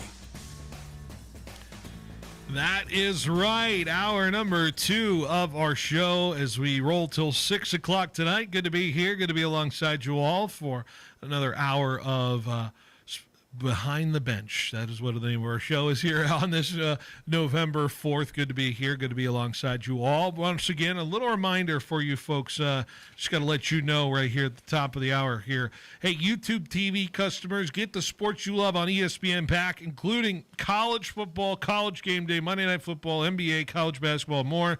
Just act now. Go to keepmynetworks.com to get ESPN back. So, all right, we are now pleased to be joined by a friend of the show, as we like to call him. Jose Gonzalez is now joining us on the Lee's Air Hotline here. And Gonzo, it's been a bit. Hope you're doing well. How are we doing on this? How are we doing on this election day? You go out and vote yet? Phil, yeah, election day it is, and luckily I'm here at the state capitol, so. A big one, I guess, for what is it, Prop 50, if I remember it correctly. I'm so in the sporting world that I keep forgetting of that, but definitely in the state capitol. It's a nice, cloudy, not windy afternoon here in Sacramento, but rain is expected here tomorrow as the Kings take it on the Warriors. And obviously it's always a pleasure to be on with you and talk some Fresno State that I don't get to talk about very often, which I am absolutely jazzed to get into. Always a pleasure to be on the show, man. Well, I saw you tweeted for the first time in a couple months. This is what this Boise State win did to you. You went back on X and let your voice be heard there, Gonzo. It takes a lot for you to get back on the internet waves, I guess, in terms of that. But a win on the blue will certainly do it. I am not as active on X or Twitter. I like calling it Twitter, but I am not as active on there as I once was. I definitely am more behind-the-scenes guy than I've ever been. But, Fresno State beating Boise on the blue is absolutely something of why I'm just going to get on social media and say, go Dogs, right? It's the coaching mantra. It's what everybody loves to put forward, and Fresno State just walking into Boise and beating them the way they beat them is just so gratifying. You're telling me, of course, and we've been celebrating it basically since it came to a close on Saturday. The first thought I had when I thought of them winning this football game was, and this is no offense to the team this year, but I was like, really? This is the team that does this? Not the 2013 team or the 2002 team or the 2018 team. I mean, they won a championship, but for the team to win on the regular season in the blue was the first time ever. I said, really? The 2015 team or the 2025 team gets this done. So that was my first thought. I don't know how you experienced the zeros hitting the clock for you, but that was the first thought that came in my mind. If people listening to you remember, as I was on the air there almost 2 years ago, one of the things that I was known for was the pessimist, right? Mm-hmm. Like, I am a pessimistic person. I just naturally am. And when it comes to Fresno State, I feel like it's warranted because every time, and I'll say we because I'm not working in radio in Fresno, but every time we have a big game in front of us, we don't execute. We don't win, i.e. at home against San Diego State getting shut out. So to that point, I go into this game going, my wife's talking to me about, hey, we're going to go do this on Saturday. We're going to do – and normally I would look at her and I go, hey, Fresno State's playing Boise. Like, we got to make sure that I have a little bit of time to at least watch a half or three quarters. And this time I was just like, yeah, we can do all of those things. And as I'm following along and I'm paying attention and I'm listening to the broadcast and I'm going through all of those things, I'm going, oh, wait, oh, this is the team. And as you said, this of all teams, the one coming off the shutout, getting shut out, the one that loses games that you just scratch your head and can't comprehend is the one that walked into Boise State on the blue and owned them, absolutely owned them. In their own, in their home, in front of a sellout crowd of obviously less than 35,000, because that's about how many people fit in there. Plus, it's an active construction site on one side of the end zone, so even take it down a little bit less, right? I laughed every time the ball hit a crane when they were kicking a field goal. Anyways, this game had my goal to do it. Oh yeah. This game is. This is going to live on for a while in terms of it, especially if the Bulldogs end up doing something this year, which now I think they've certainly have revived a lot of conversation for what this season could be in year one with Coach Entz, which I'd imagine we weren't sitting here thinking about that since the San Diego State. Now, the San Diego State loss I can accept because maybe San Diego State is just that team and the way they dominated the football game a couple Saturdays ago. But, I mean, to have any sort of idea that this team was capable of doing what it did Saturday, it took a lot for things to go that way. I don't know if I don't want to take anything away from the loss in terms of Boise losing its quarterback. I think the game plan still seemed to work in some certain aspects of it. They stuck to it. You don't want to take anything away from it, but is there anything you think about with this game and the way you saw it play out and you say, well, maybe the Bulldogs got a little lucky here, a little lucky there, or do you give the full credit to the coaching staff in this one? 35 yards passing the football. Yeah. That's what Fresno State put forward. Look, I have been someone who had been quietly from afar, not on social media, been banging the drum as to why Warner was still playing for Fresno State. And I say that because even though he wasn't just throwing 35 yards and he had over 100, and it just felt like every time a mistake needed to be made in order for Fresno State to not be able to have an easy win, it was made to not have an easy win. Now, look, you put Conklin in, and he's struggled. He hasn't been able to find it. But to me, I've been asking for Conklin to get an opportunity. Now, to that point, I think this continues to say how much defensively Fresno State is executing at a high level. We got to keep giving this Fresno State defense all the credit in the absolute world. Got 4 sacks on Boise State in that game. Now the offensive line gave up no sacks. Now I get it. They didn't throw it very often. They didn't throw it very much, but Fresno State beat Boise State in first downs. They were dang near exact in third down efficiency. Fresno State didn't turn the ball over, which you saw my tweet. I saw your tweet. They limited the penalty yards as well. So if you're Fresno State, what you've learned is let's play mistake-free football. Let's make sure that we run the football. Defensively, we know what we have.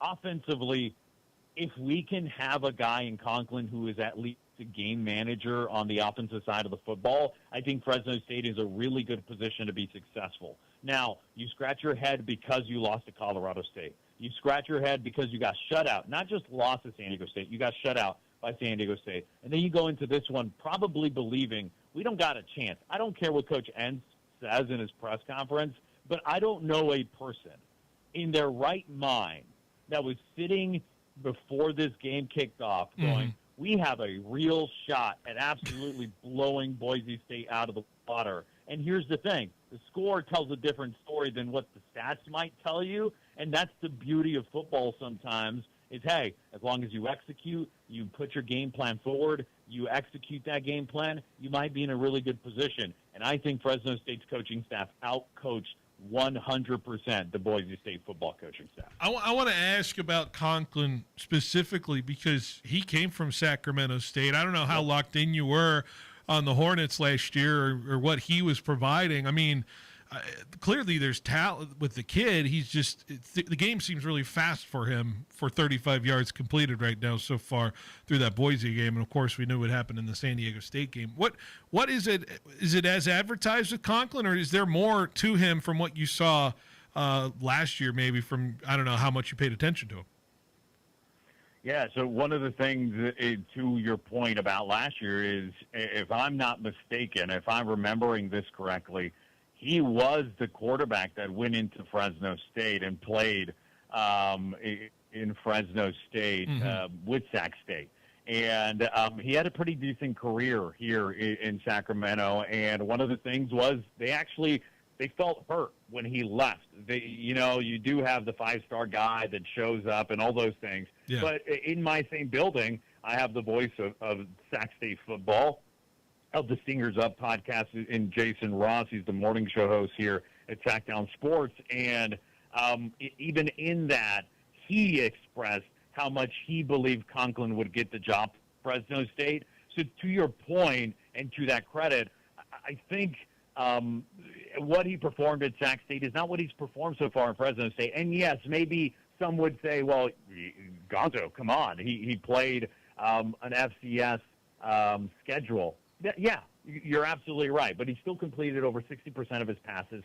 He still averaged about 7 yards a completion. Still had a great touchdown to interception ratio. Mm-hmm. He was a good, very good to be exact, FCS quarterback. I thought his skill at 6'2", 6'1", would translate for Fresno State. I just think that when you begin the season on the bench and then you get pushed into action, yeah, you're going to have to figure it out, because guess what? If I'm Conklin, I didn't get all those first-team reps. No. I wasn't throwing to the guys I'm throwing to now, and you have to be able to figure those things out. And let's be honest, Fresno State's offensive line is in a top-tier offensive line inside the Mountain West. Mm-hmm. So you're all conscious of that. Even though they didn't give up a sack this past weekend, that's something that you're considering as well. So from what I saw there at Bulldog Stadium last year, when I went specifically to go watch that Sac State-Fresno State game at Valley Children's Stadium. Sorry, correcting myself there. Right. But looking at that, I go, you know what? I'm actually having a little bit of confidence. It's a young guy, someone who I think can figure it out for Fresno State. And you know what? I don't feel like there's a bad moment here. You knew what you were going to get from E.J. Warner. You knew. Why? Because he's shown you 5 years of it. This is a guy who hadn't had a chance at the FBS level, and I think he's going to be better than he has the last 2 weeks. Yeah, and of course, you got to load a guy up until, especially if he's going to be here next year as well, as a guy who is kind of bridging things into what we'll see moving forward in terms of, let's say we've got obviously a Deegan Rose coming in, who's the highest recruit since Derek Carr, who's going to be coming in. You got to bridge that somehow, and you're not bridging it with EJ necessarily. You're going to be bridging it with a sophomore like Carson Conklin, who is going to be a junior next year, who's going to be one of those guys that has now experience. It's just we're throwing them in the fire a little bit. These were 2 really tough defenses to start your FCS career.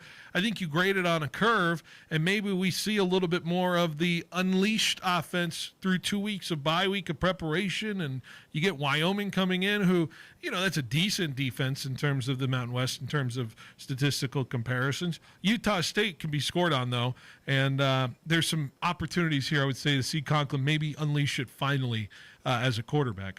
What say you in that sense of it?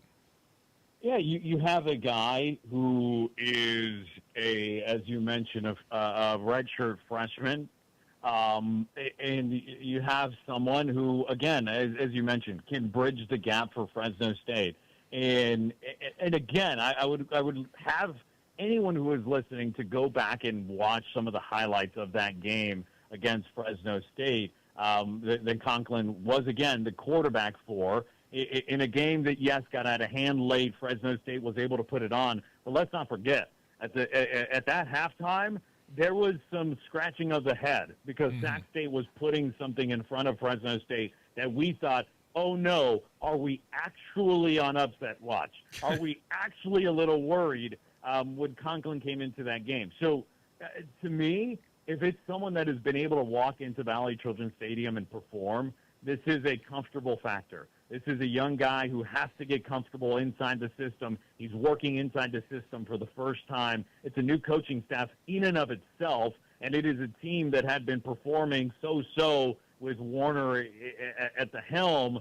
I think that if you're expecting the offense to go and blow this thing out of the water, then your expectations are just not rooted in reality. If you believe that this offense is going to continue to improve, then I would say, yeah, you're probably rooted in reality. I think the mainstay, even if we're looking at Conklin, the mainstay here is, can this Fresno State defense continue to perform at the high level it is currently performing? And that should be what makes us all get giddy, because Coach Entz is bringing back the root of what Fresno State football. When you and I spoke about Coach Entz and what he could mean, we talked about the trenches on a consistent basis. And if this continues on the defensive line, where a former getting a sack here and there, of this team getting 4 sacks, getting to the quarterback, but also being able to stop the run, stop the throw. I think that if you're Fresno State, this season, it's about whether our defense can stop that offense, and can we just muster enough points to get on the board to be able to win a football game. You're bowl eligible now. I actually privately will tell you this. I'll say it out loud now because I know now that I am wrong. But I'd given Fresno State a max of 7 wins this season. Yeah. They've already surpassed. They haven't gotten there yet, but they've surpassed my expectation of what this season's going to be, and that to me is a testament of this coaching staff. They have given up, out of the teams that have played 5 games so far in conference play, they've only had 2 teams that have given up less points total. That's San Diego State and Wyoming on defensive side in terms of that. They are 2 losses in the conference. San Diego State's undefeated. Boise State's got 1 loss. Boise State plays San Diego State. Assuming the Broncos lose, San Diego State would be the undefeated team at the top, most likely hosting the conference championship. What do you think are we going to have to really break into the Mountain West Conference headquarters and find out what the computer formula is to see how this tiebreaker is going to come down to in terms of all these potential second place 2-loss teams? And I swear to God, if this comes down to a coin flip between everybody, I'm going to lose it. What is your fear at the end of the season in terms of that? Well, my fear is what the Mountain West has demonstrated on a consistent basis, which, again, Fresno State's leaving the Mountain West, so I feel more comfortable even saying this, but sometimes the ineptitude of the conference in not understanding what kind of should go forward, i.e. a few years ago where Fresno State has to go to Boise State after beating Boise at home. Yeah. You go through some of those moments where you're like, how does that make any sense? Bleeping sense. And yeah, and I don't want the producer having to work extra on me. But just looking at it, you understand that. I would say this: I would not place my bet on hoping that a tiebreaker goes Fresno State's way. Yeah, I would not hedge my bet hoping that is what's going to happen, because my guarantee would be it's probably not going to go our way. That's fair. But who knows? Who knows what the system will say and whatever it spits out. Usually it always likes Boise somehow. Yeah, I was going to say, it'll somehow be like blue. I mean, Boise. Boise State. That's who we're talking about. Hey, we spent a lot of time on Fresno State. Honestly, I'm okay with it. I had a Niner question or two for you. Let's just fit it in here real quick for you. You're a Niners fan, 6-3. Big game against the Rams this week. Niners somewhat stand pat at the trade deadline. They only got Keon White. What does that tell you what the Niners sit here and think about this roster moving into the second half of the season as they fight for a division title between what is a bloodbath between the Rams and the Seahawks? Is this game at Levi South or it's up in the Bay. Levi's? It's up in the Bay this Sunday. Levi's North. Yeah, Levi North. It's like, for me, it's like, oh, I don't know. Do their chances go a little bit down because they're not playing at SoFi Stadium? But, the reality is I've been thoroughly impressed with the San Francisco 49ers. I think that I was one of those that began to second-guess the head coach in Kyle Shanahan, and I began to be a criticizer of what is happening with the San Francisco 49ers. And I might still be a criticizer in other ways, which are, how can you consistently be so hurt on just a variety of different ways where your team just simply cannot stay healthy? Every single win this year that the San Francisco 49ers have had, some way, shape, or form, they've lost someone important to the franchise. But going into this one against the Rams, you win this, you're controlling your destiny. for a playoff spot and probably for a top seed in the NFC, which is insanely competitive this year because a 6-3 record that the San Francisco 49ers have leads them at the bottom of the playoff prediction poll, gives them like a 20-something% chance to actually win the division at 6-3 on November 4th, which is today. Crazy. So I would say that one thing I'm still very iffy about is that Christian McCaffrey is carrying the ball too much. He has too many touches. It is that, hey, they've been able to weather the storm of Mac Jones as opposed to Brock Purdy. You have a lot of guys who are currently hurt that maybe are going to get healthy at the right time. Is Ayuk going to come back and be healthy or even be a semblance of himself? Is his name slipping for a quick second, the wide receiver for the 49ers? Ricky Pearsall? He's hurt. Pearsall. Yeah. Constantly hurt. So understanding those two guys that could come back, also a Brock Purdy who could come back, hey, maybe this offense could weather the defensive storm.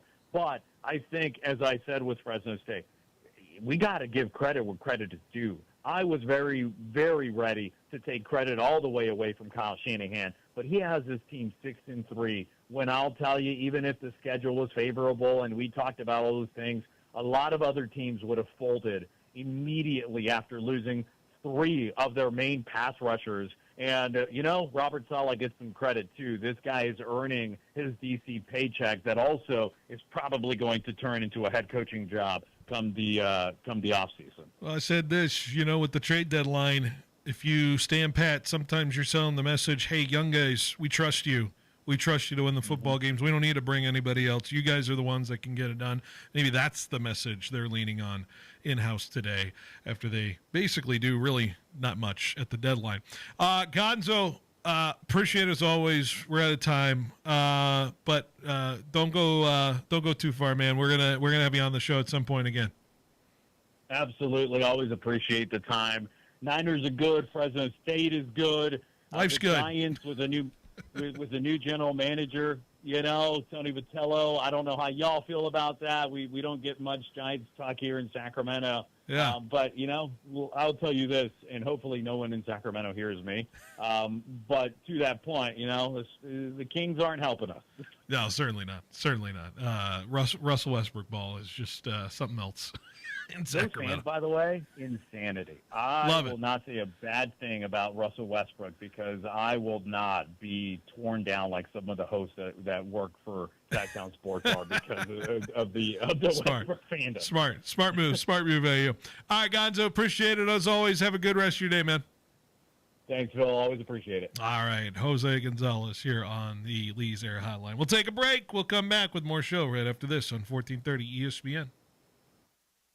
It's football season, and your headquarters for game day gear is at the Sports Station. Check out their new location next to Women's Macy's inside Fashion Fair Mall. From official NFL jerseys, hats, and accessories for the 49ers, Cowboys, Raiders, and Rams to Fresno State apparel that shows your hometown pride, the Sports Station has it all. Whether you're cheering on the pros or repping the dogs, get the licensed merchandise you need to look game ready. Gear up now at the Sports Station next to Women's Macy's inside Fashion Fair Mall.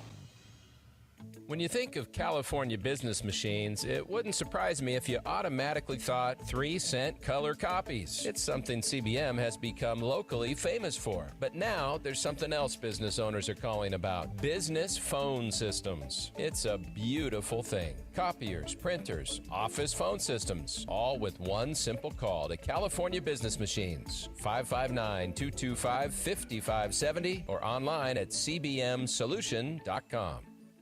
Quick, where can you find a great selection of Tempur-Pedic, Stearns & Foster, Serta, and Mattress First bedding? Easy. The same place you'll find adjustable beds, sheets, pillows, mattress protectors, and more. Sleep Retreat inside Fashion Furniture. It's worth the time to walk through and imagine what your home could look like with beautiful new furniture. Or how comfortable you'll be on your new mattress. Fashion Furniture on El Paso across from River Park. There's nothing like it in all of California. Strong company culture doesn't happen by accident. It starts with well-trained managers who know how to lead with purpose. The Sandler Management Accelerated Program is a 10-week course that gives your leaders a clear roadmap to management success. They'll learn how to manage, develop, and retain your most valuable resource, your people. The next cohort starts Thursday, November 13th, so be sure to learn more at kcurtain.sandler.com. That's kcurtain.sandler.com. Introducing the Sidebar, a brand new open-air beer garden at Me and Ed's Coney Island Grill in River Park. Experience a new way to catch a game, hang with friends, and enjoy new appetizers, char-grilled burgers, salads, wings with over 10 house-made sauces, and of course, world-famous Me and Ed's pizza. Thirsty? Try our self-poured taps with over a dozen craft beers, wines, ciders, and craft seltzers, plus a full bar with an impressive selection of tequilas, whiskeys, and craft cocktails. The Sidebar at Me and Ed's Coney Island Grill, now open in River Park. Attention cannabis lovers, your favorite dispensary, Valley Pure, now has an app. Stay connected with exclusive deals, special promotions, and the best products. All at your fingertips. Don't wait. Download the Valley Pure app today on the Apple Store or Google Play. Claim your rewards when you earn them and start saving by downloading and turning on notifications today. Be sure to visit one of 5 Valley Pure locations around the Central Valley. And don't miss out on the best offers. Valley Pure, where quality meets convenience. On game day, don't just settle for weak snacks. You go big, like a boss. The Butcher Boss brings you the kickoff platter, stacked high with man-sized, fully cooked meats. Tender sliced tri-tip, fall off the bone, pork spare ribs, smoked sausage, fiery jalapeno poppers, already sliced, already prepped. This Sunday, don't just watch the game, own it with a kickoff platter from the Butcher Boss. So call today to pre-order yours. The Butcher Boss, 41 south of Riverstone.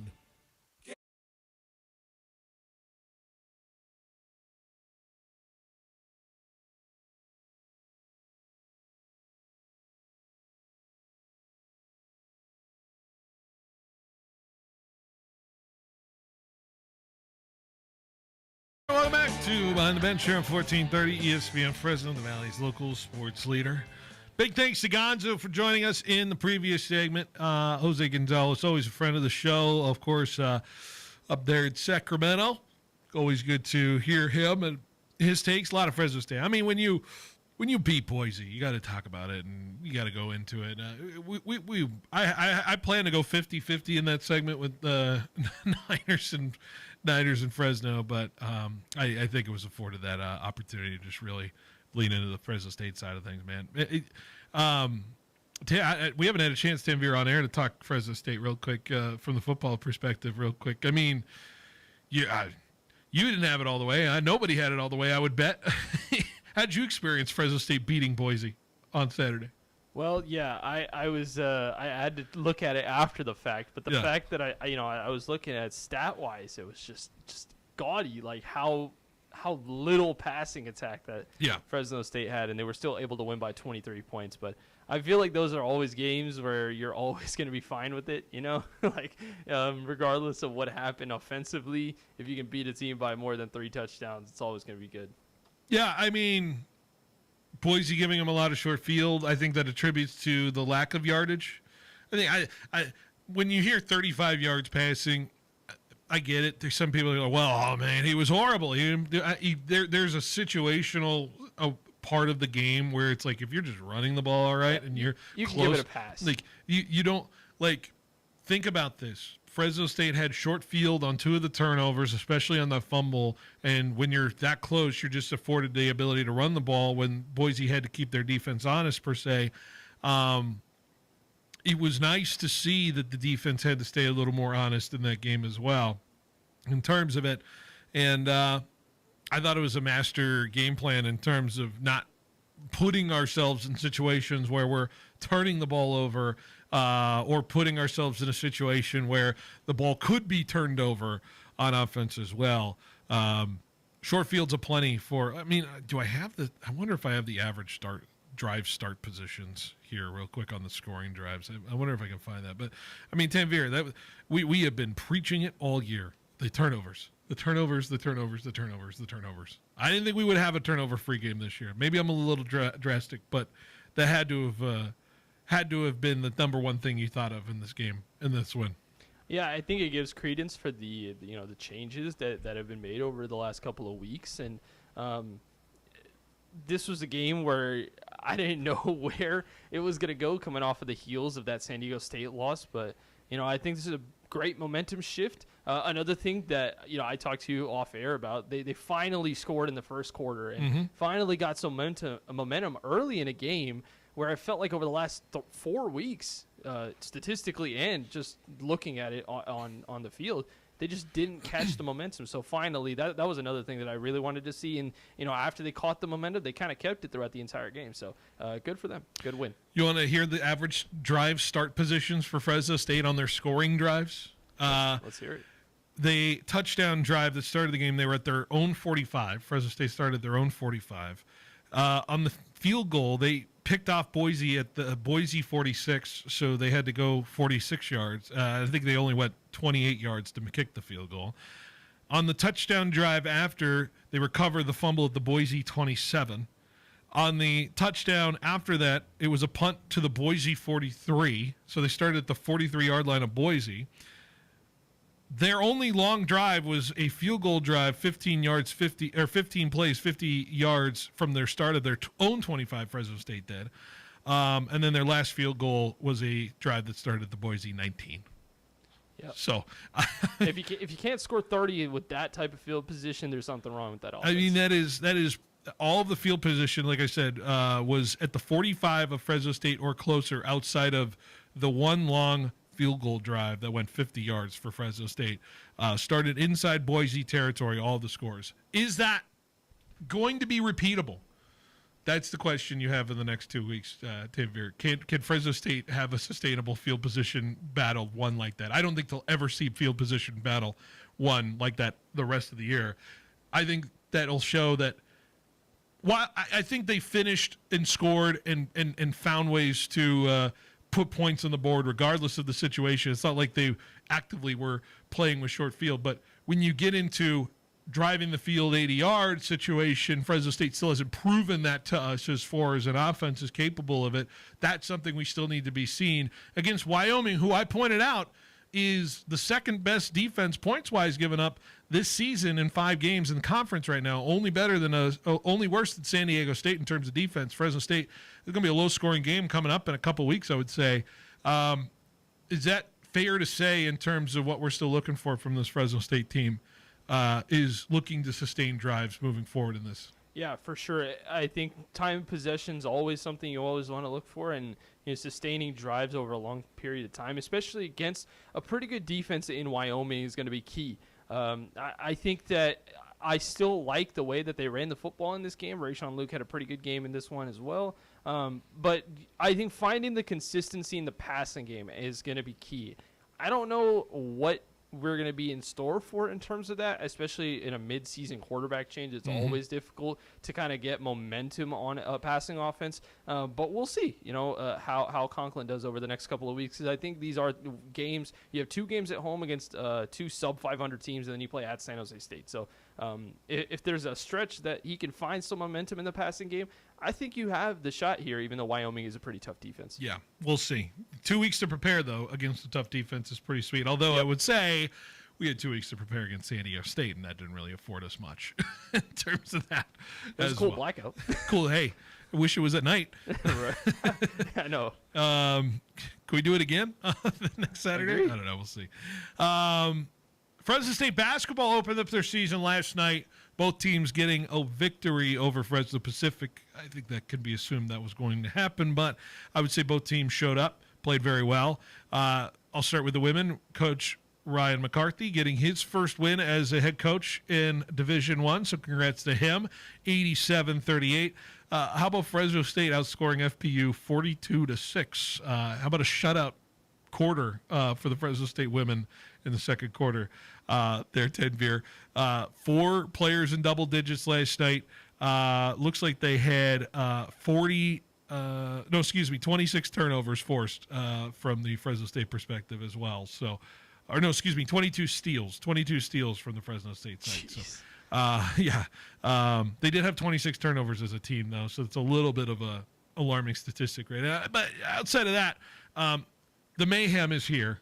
and I can't wait to see what the mayhem looks like from the women's perspective. But I would say overall, very decent start for that. Let's dive into the men's numbers, though, real quick. Men get a win 88-51 over FPU. Taking a look at who were the top point getters there. 3 guys in double digits, include Jake Heidbrenner, who is the Clemson transfer sharpshooter, 3 for 6 from three-point range last night. 5 for 18 is not a good clip, I would say, for Fresno State, who is trying to shoot the three a little bit more consistently and better. So I would imagine Vance Wahlberg wants a little bit more from that aspect of it last night. I'm looking at the women's numbers and the men's number. Only 6 steals last night for the men. Last night, but maybe that's just me just looking at it from both perspectives on it. Right. Fresno State, how about outscoring FPU 56-18 in the paint last night? In terms of that as well. Fresno State, I don't know, Tanvir, how familiar you've been with the Fresno State basketball program. Pretty rough season last year, of course, in terms of it. I think we were talking about it when they first came on here about a year ago. This is a team that needs to be stronger inside. This is a team that needs to be better at the three. This is a team that needs to rebound better in terms of it. I know it's FPU, so I don't know what you can really take from it, but I think this is as good of a start you can ask for in terms of looking for the things you're looking for. What do you think in terms of what this Fresno State team needs, especially when they're playing an actual team at USC upstate tomorrow, and they dive into that full non-conference schedule moving forward? Yeah, you're never going to find wholesale changes over a single year, but similarly to football, I am looking for a change in philosophy for this team. I think finding an offense that can work for you is key. Mm-hmm. And if it's going to be through these 3-pointers, they looked all right. Well, one of the players did, obviously Heidbrenner, looked pretty good. But if we can find consistency there, I think that alleviates a lot of the defensive issues that you can find on the other side of the ball, because you're just scoring points on end. But good start. A win's a win, and that's all you can ask for, really, especially against this Fresno Pacific team. And they did it in blowout fashion.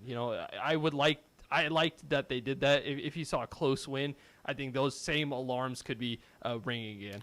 Well, alarms like we're hearing in Boise. We'll get to that in a hot second. Only player that didn't score was the starter, Makan Diouf. He was the only one that didn't score, but everybody else got involved in the scoring. How about 40 points off the bench? Vance, I think he was just seeing what he had in terms of it last night. How about Clovis West prospect DJ Stickman getting into the game last night? Put in 2 assists. How about 5 rebounds? 2 for 3, 4 points last night. How about a plus 24 when he was on the court, though, as well, in the plus minus. So Clovis West grad getting it done for his old coach there. Fresno State, we'll see what they look like. I think they did what they needed to do last night, and I think we get to the real deal starting tomorrow. A lot of home games. So many home games moving forward for this Fresno State side before they get to the Acrisure tournament, and then people got to show up. Then they got to head on down to Arkansas and take on John Cal, and you never know. Sure. Tanvir, if they win that game, what? If they win that game, I will come on here. What are we declaring? I will burn all my Arkansas gear that I have at home. We're setting a fire to the Arkansas gear. The bonfire will be raging if Arkansas is to lose. What would be a worse loss? Arkansas losing to Fresno State, or Boise last night losing to Hawaii Pacific? A D2 Hawaii Pacific. Oh, well, I know you're looking to get into that already. That Boise State loss was horrible. What is happening? How do you do? Okay, first of all, there's the viral clip last night, Tanvir. Did you see that, where the player cramped up for Hawaii Pacific? They're up 6 with like a minute to go, and instead of just like helping him off the floor, they drag him off the court with his legs still sticking up from the cramping. Jeez. And they just pull him off the side. Have you seen this clip? I have not. I need you to look up Hawaii Pacific. I need you to see what ridiculous medical attention this player received as he's cramping with a minute to go in this basketball game last night. Hawaii Pacific ends up holding on and beating Boise 79-78. You're now watching the clip right now. What are you seeing? You know what's horrible? They're dragging him from the leg that he's cramping at. That's what's killing me right now, because That is not good. That's not good for your leg at all. You're not supposed to pull the cramp leg? Is that what you're telling me? I think any leg or extremity that's injured should not be pulled. Like, if somebody was pulling Jaden Daniels' arm, I'd be alarmed right now. So them pulling that leg is kind of crazy. They tried to just, like, wedge him back onto the sideline. It's killing me right now. My mom sent me a tweet, DM'd me a tweet, and said they lost to a strip mall. Boise State lost to the college Sea Warriors. Yes, the Sea Warriors of Hawaii. Say, hey, I bet you there's some really nice people that go to Hawaii Pacific. I'm sure there's some really great people that go there, and it's probably a lovely college. But my God, automatic disqualification from the NCAA tournament if you're Boise. Is that what? Yes. Agreed. They should disqualify him from the Mountain West. I don't know. We'll see. Anyways, all right. We're having our fun. Let's take a break. When we come back, we wrap up the hour next here on 1430 ESPN Fresno, the Valley's local sports leader. This fall, Fresno City College Athletics is bringing the energy. Come support your Rams on the field and on the court. Don't miss the intensity of women's soccer, men's soccer, and the fast-paced action of women's volleyball. Want to know when the Rams play next? Check out the full schedules at fccrams.com or visit the campus events calendar at fresnocitycollege.edu/events. Be part of the tradition. Be part of pride. Fresno City College Athletics, where champions compete and fans bring the energy. Are you tired of waiting forever for your prescriptions? Grizzly Pharmacy is here to tame your healthcare needs. We fill most prescriptions in 15 minutes or less, always accepting new patients. And enjoy free delivery to your home or workplace in Fresno and Clovis. We accept all major insurance, including Medi-Cal, Blue Cross, and Optum Rx. For our Clovis location, please call 559-324-1808 or visit grizzlypharmacy.com for more information. Prices on steel and materials are up everywhere, but you can still get unbeatable value for your residential, commercial, industrial, or ag projects at Pacific Steel Supply in Fresno. They'll match or beat any competitor's price by at least 10% on top quality steel, metal roofing, and components. Ready when you are. Massive inventory? Yes. Same-day delivery? Yes. 24/7 service? Yes. Get your free quote today. Call or swing by Pacific Steel Supply, Ashland and Parkway in Fresno off Highway 99, or visit PacificSteelSupply.com. Hey, Fresno and Clovis sports fans, if you're near the Fresno State area, check out Ichi Shabu at Campus Point, right next to Maya Cinemas. It's modern shabu-shabu Japanese hot pot where you cook fresh meats and seafood right at your table in rich, flavorful broth. It's a fun way to eat and a great spot to relax before or after the game. And for all ESPN listeners, you'll get 10% off your bill when you use promo code ESPN10, valid now through November 30th. Ichi Shabu at Campus Point. Good food, good friends, and a new way to enjoy hot pot. At Citizens Business Bank, we've been taking a personal approach to banking for over 40 years and are consistently recognized as one of the top performing banks in the nation. Hi, I'm Susan Woosner, Senior Vice President and Manager of Citizens Business Bank in Fresno. We believe in the importance of building long-lasting and genuine relationships with our customers. We want to provide you with the solutions you need to grow your business because your success is our success. Citizens Business Bank, member FDIC. Your Fresno State Bulldogs are fighting for that Mountain West Championship. There's nothing better than rooting for your Bulldogs as they battle it out on the gridiron, representing your city of Fresno. Bring the whole family and get loud cheering on your Bulldogs at Valley Children's Stadium all season long. Be sure to check out GoBulldogs.com today for information on special events and to grab your tickets for upcoming home games. Go Dogs! Some days, my active psoriatic arthritis makes it hard to get in the game.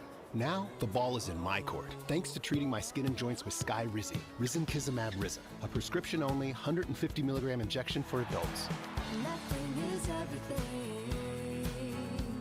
Skyrizi helps with less joint pain, stiffness, swelling, and fatigue. For those who also have plaque psoriasis, 90% clearer skin is possible with just 4 doses a year after 2 starter doses.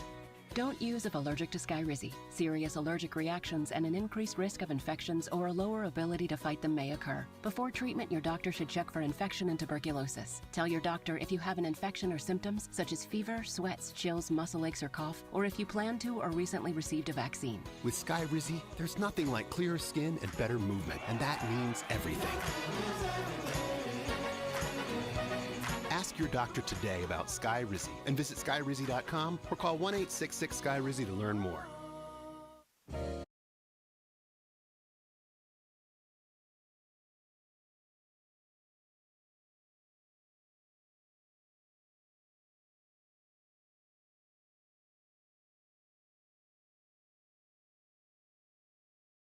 On 1430 ESPN Fresno, the Valley's local sports leader, here on this Tuesday afternoon. It was the first time we're going to 6 o'clock after the time change, and I forget how dark it's going to get by the time our show gets to the end here, because this is usually 6 o'clock, last week? This is what it is. We're only at 4:45 right now, and we got another hour, and boys, Tanvir, it's going to be dark out, and I'm not going to like this part of the year. The sun is gone. Sun will be gone. Jeez. I may have screwed up the radio behind me, but all right, well. Or he'll come and fix this if he's listening right now. Anyways, we still on air? All right. Yeah, we are. 2 weeks into the NBA season, let's do the Daily Spread, brought to you by Chukchansi Gold Resort Casino. Daily Spread, which is brought to you by Chukchansi. If you're not trying your luck with your teams, try your luck up the mountain with Chukchansi Gold Resort and Casino today. We are 2 weeks into the NBA season as we speak. Of course, there are many takes that are going on in terms of the NBA right now. Some teams that are off to some starts, some teams that are off to some good starts, some teams off to some rough starts, some surprises, maybe some not so surprises, to say the least, in terms of it. Taking a look at some games tonight. Of course, tonight's the big NBC doubleheader for the network there. Tanvir, how are we liking the NBC broadcast through 2 weeks? Are we enjoying them? I love it. I think it's game changing. I think it's one of the best. I'm so glad that we're back on NBC. I love what they're doing across all of their coverage, really. Yeah. I've liked the Prime. I haven't been able to really sit down and watch the Prime, but I've liked the studio stuff I've been seeing from Agreed. Prime. Yep. In terms of it as well.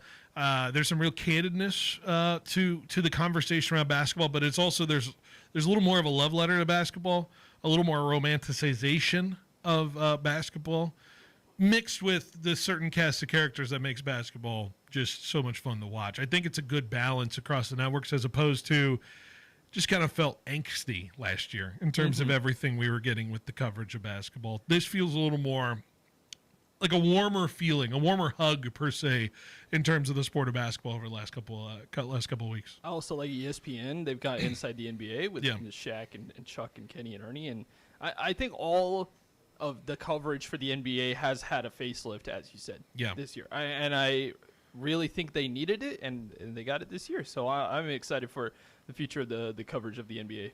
Got a couple games tonight. Phoenix at Golden State. Golden State's dropped a couple of games on the road. I don't know who gave them that schedule, with Milwaukee and Indiana right back to back. 10.5 is where Golden State sits tonight as a favorite against Phoenix. You got to imagine they'll bounce back tonight against that. OKC at LA Clippers. The Clippers are a 7.5-point dog. Surely that'll maybe even move more towards the Thunder after I think it sounds like Kawhi's sitting tonight for the Clippers. OKC, when are they going to lose a game? That's the question. They're the only undefeated team left, right? Final undefeated team left, yes.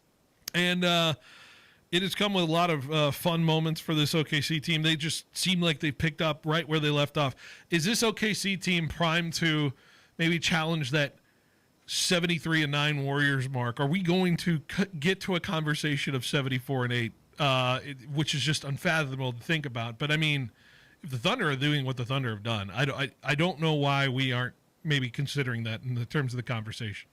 I think it'll be very difficult in this climate to repeat that type of performance. At least get to 73, maybe again. I don't know. 74 is crazy. Yeah, there's an interesting argument that I heard recently. It said if the Thunder were to get to, let's say, 70 wins, would that be more impressive than what the Bulls did or what the Warriors did because of how stacked this Western Conference is? And to that, I can see the argument, and I can honestly see that where a 70-win Thunder team, especially in this Western Conference, can turn some eyes in terms of how great they've been compared to some of the greatest teams of all time. Well, let's say they win tonight. Where's the next loss for them?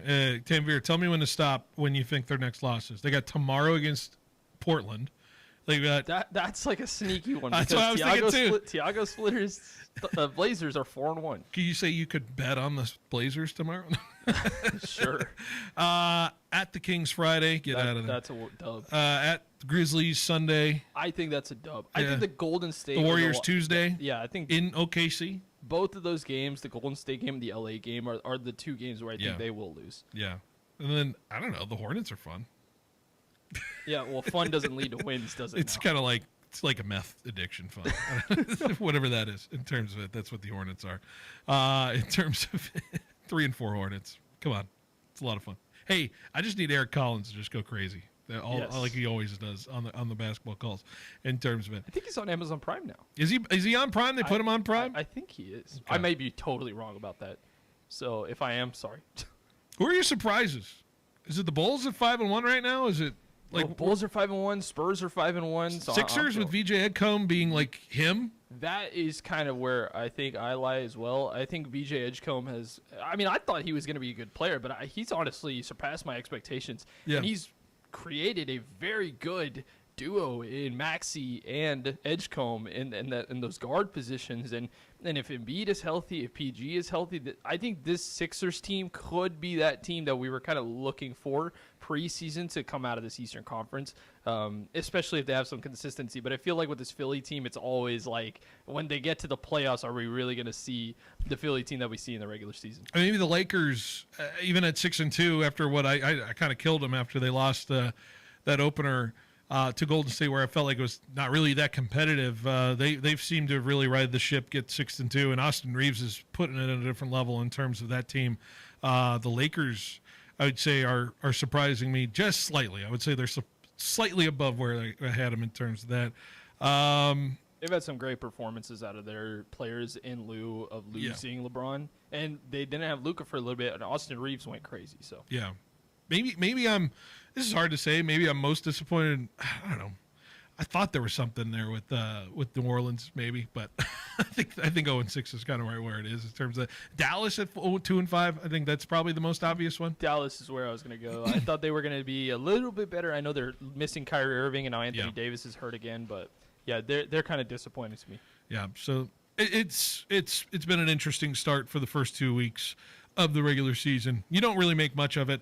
How about a big game tomorrow, Lakers-Spurs? I think that's going to be a fascinating one tomorrow for Los Angeles, matching up with San Antonio, one-loss San Antonio, especially for your team. Yeah, and I think DeAndre Ayton's going to be the key factor in that if they can finally stop Wemby. Wemby was not good in that Suns game where they lost, and they found a way to stop him. So we'll see if J.J. Redick can kind of find a way to stop Victor Wembanyama. But I also think that the injury to Dylan Harper is going to be a really big thing for the San Antonio Spurs. But if they can win this game, they definitely got to stop Luka, and Stephon Castle is going to have to match up well with him. It's a good measuring stick for sure. When we take a look at what's going to come from the NBA, we're only into November.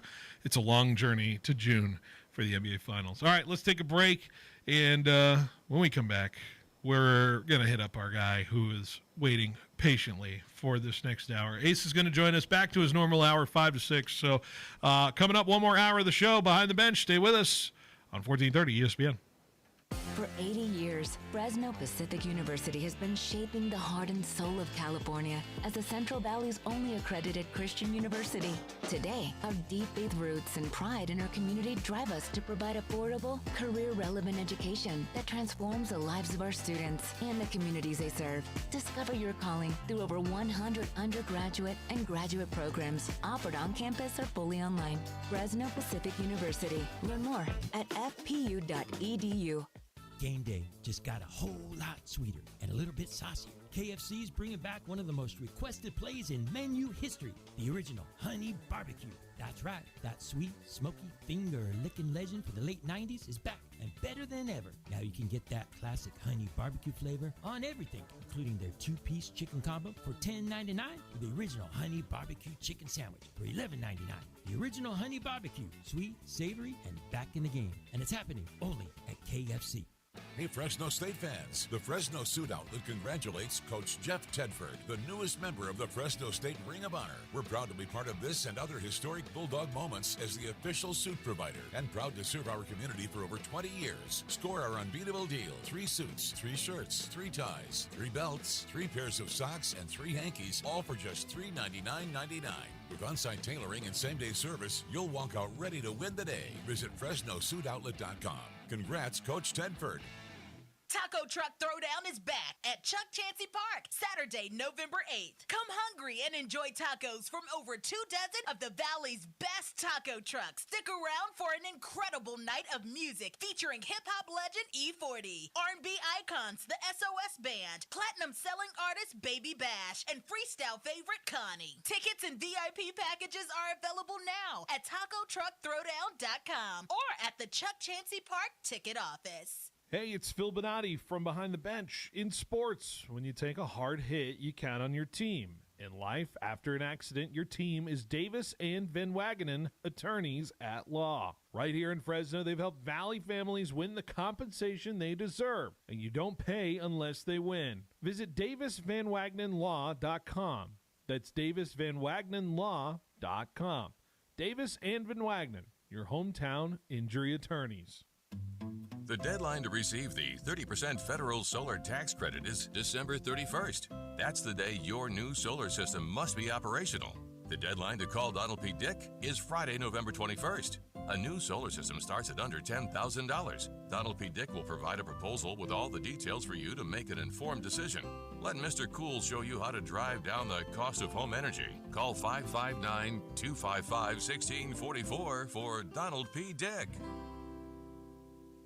Football season's here, and it's time to upgrade your home team's game plan with Robinson's Interiors. Whether you're hosting the big game or relaxing after a win, the right flooring can make all the difference. From durable hardwood to cozy carpet, Robinson's Interiors has the best selection and unbeatable prices, all backed by professional installation the Valley has trusted for over 40 years. So give yourself home field advantage. Don't wait for the touchdown. Visit Robinson's Interiors in Fresno and Hanford today.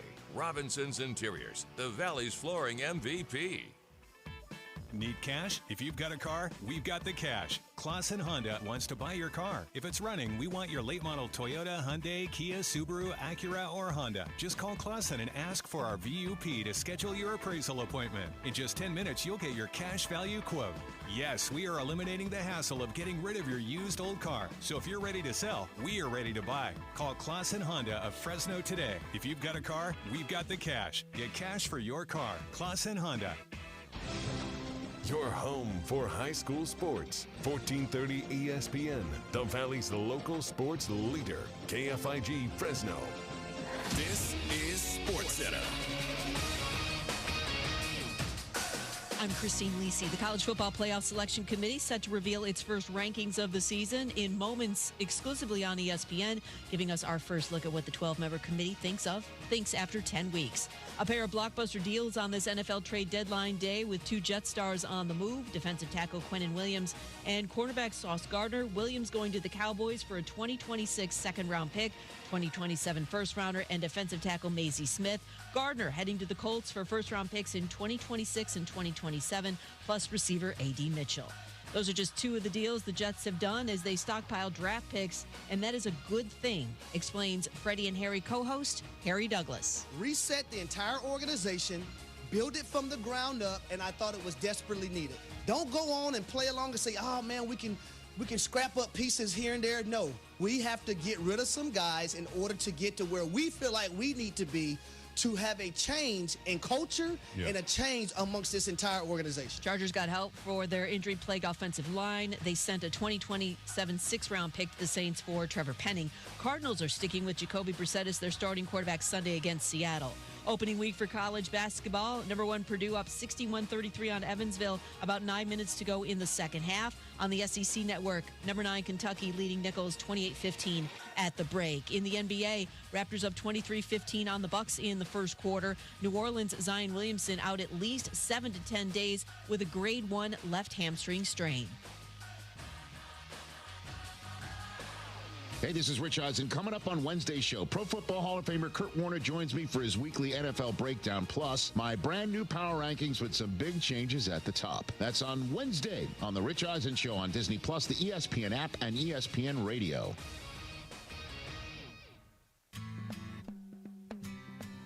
He's got the knowledge. Because once again, I have to come on there and talk about how right I am once again. In anything that it comes to sports. He's got the questions. I'm going to lose it. Are you kidding me? What are we doing here? He's got the guest. 20th head coach in Fresno State history here, man. Is it hard to believe sometimes still, the 20th head coach here in program history?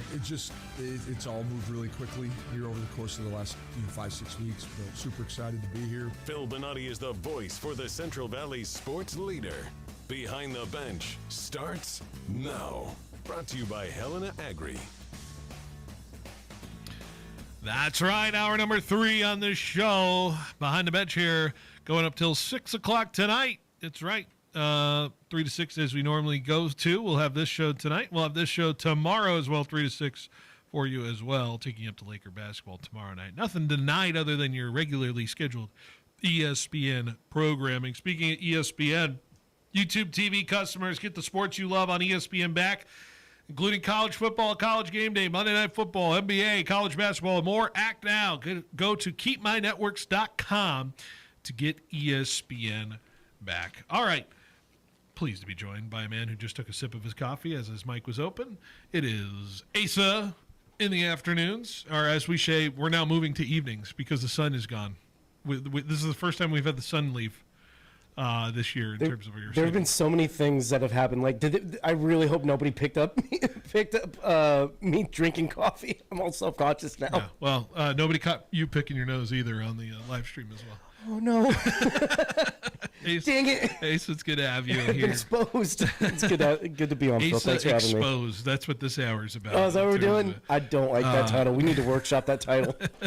Are we exposing Ace, or is Ace exposing himself? That's the question we have in terms of it. Well, I'm actually going to expose you a hot second for a little bit for the people here, because you have changed my timeline on Twitter. I did have changed my own. You're not the only one subjected to whatever you did on Saturday night and actually into last night as well. The algorithm is a funny thing. It's a fickle thing, and it is not to be tested. And you tested it the last couple of days. Tanvir, Asa, I think, over the span of about the last 72 hours, has completely roasted and set ablaze the Boise State fandom. As you should. As you should. And thank you. In his hubris, all he gets now is Boise State chatter. It has been incredible watching the Boise sphere just crumble after losing to Fresno State.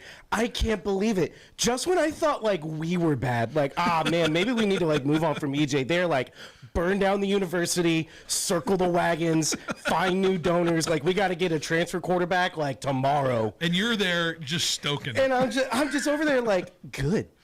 Good. I don't chirp. I really don't. My dad taught me better when I was in Little League. And also, I've never been good at anything enough to warrant chirping.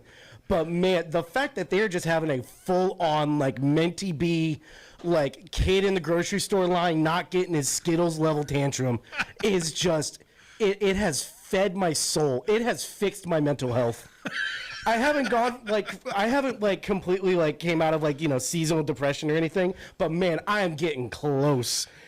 I'm still reading stuff and they're like, why did we not get a transfer portal backup or anything? Why did we not plan for this? And it's I don't know. Hold on. What was my? Well, Tanvir, first of all, I think there was one time where you claimed a guy made the blue turf the proper noun. Proper noun, yes. And I'm treating it like it needs to be capitalized. Let's not do that. You showed us that they created a shrine after losing to Hawaii Pacific last night at the Quick Serve Center, which is a gas station. I didn't know they named their arena after a gas station. And they're calling us poor? Come on! Oh, jeez. Who do you think has had a worse weekend? The city of Boise, Idaho, or the city of Toronto, Canada? Boise, Idaho. Boise had a baseball team. They do lose in the World Series, too. Yeah, they have the Raptors, and they're terrible. The Raptors are great. What are you talking about? Come on, they're winning the NBA Cup this year. Yeah, sure. Come on. Oh, God. Yeah, it's been fun to watch the mental breakdown that they've had, and frankly, Asa, you were not prepared to be on this high of a mountain after Saturday's game, Boise State and Fresno State. You weren't ready for this, and the thing was that I was on such like a high, and like Steph fell asleep, and I got kind of bored after everyone left. This is the problem. Well, and let's be fair, there were a few. Adult beverages. There were no Red Waves left. Yes, the beer was gone. Yeah, and I was like, I'm gonna be spicy on the internet. And no one's gonna tell me no. Steph had no ability to stop. Nope. Never a great idea. No ability to grab his phone and stop. Social media with unbridled drunk social media. Well, you got anything? I got two favorites. Okay. So far as yes, we should keep it clean. Oh yeah, of course. We'll add the bleeps. Yeah. Yeah, can't be ready on the button.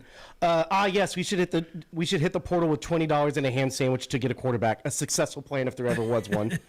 And one guy was like standing out front of the stadium. He's like, "Win or lose, I'd rather watch at the Blue than on my couch until next time, Boise." And I'm like, if watching a college football team play on a fun, albeit primary color of field, you should really get a new and/or different hobby.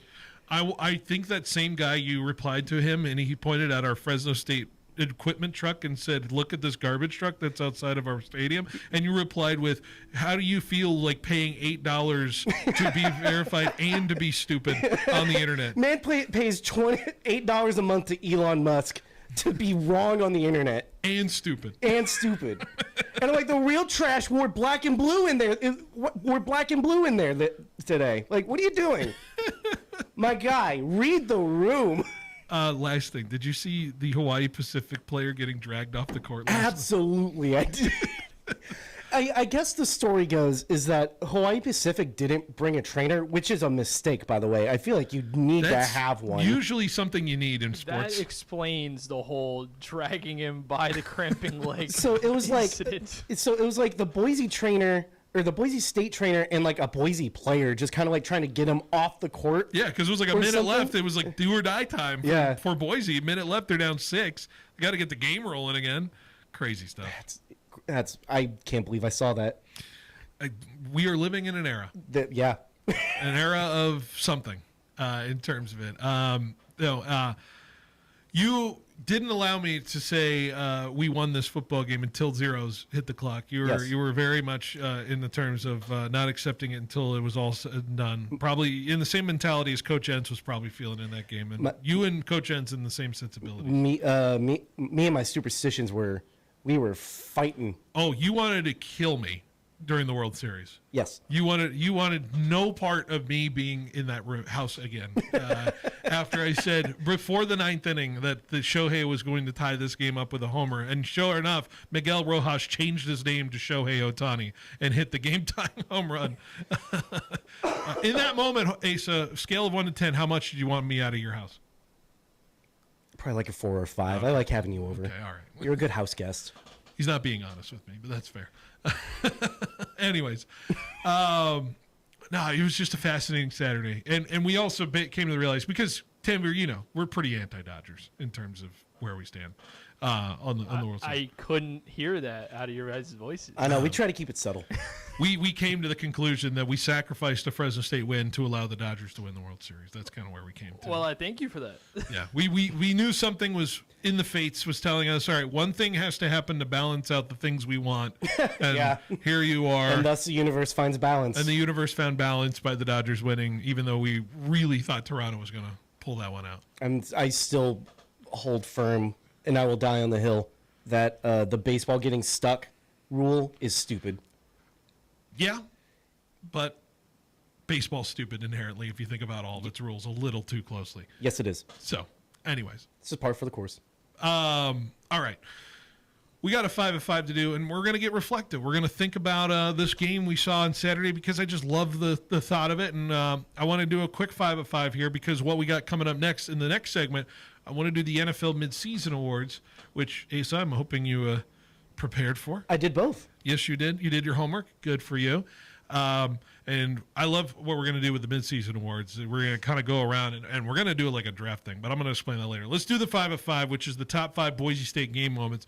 I'm not going to force Tanvir to do this one, but Tanvir, if you feel like you've been able to come up with one, other than that, you can totally sit this one out because I know you having too much fun in San Francisco. You're having too much fun in San Francisco at a party. What were you dressed as in Halloween? Good old Luke Skywalker. Let's go, classic. There you Except my lightsaber, the battery died. No. So everybody was saying, "Why do I have a white saber?" And I'm like, "Dude, I'm sorry. It was supposed to be. I really can't do anything for you."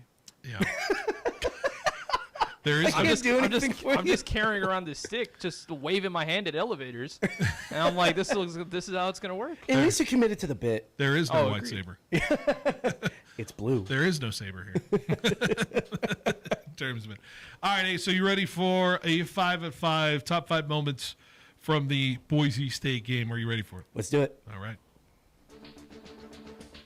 It's time now for Phil's 5 at 5.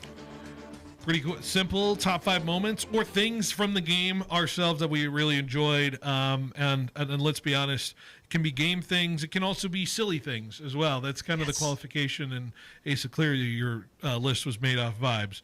I will go with number 5. And I enjoyed rooting for the ball to hit the crane every time it went through the uprights. That was my number 5. No way, that's my number 5. That's your number 5? I was like, number 5, crane doinks. Crane doinks.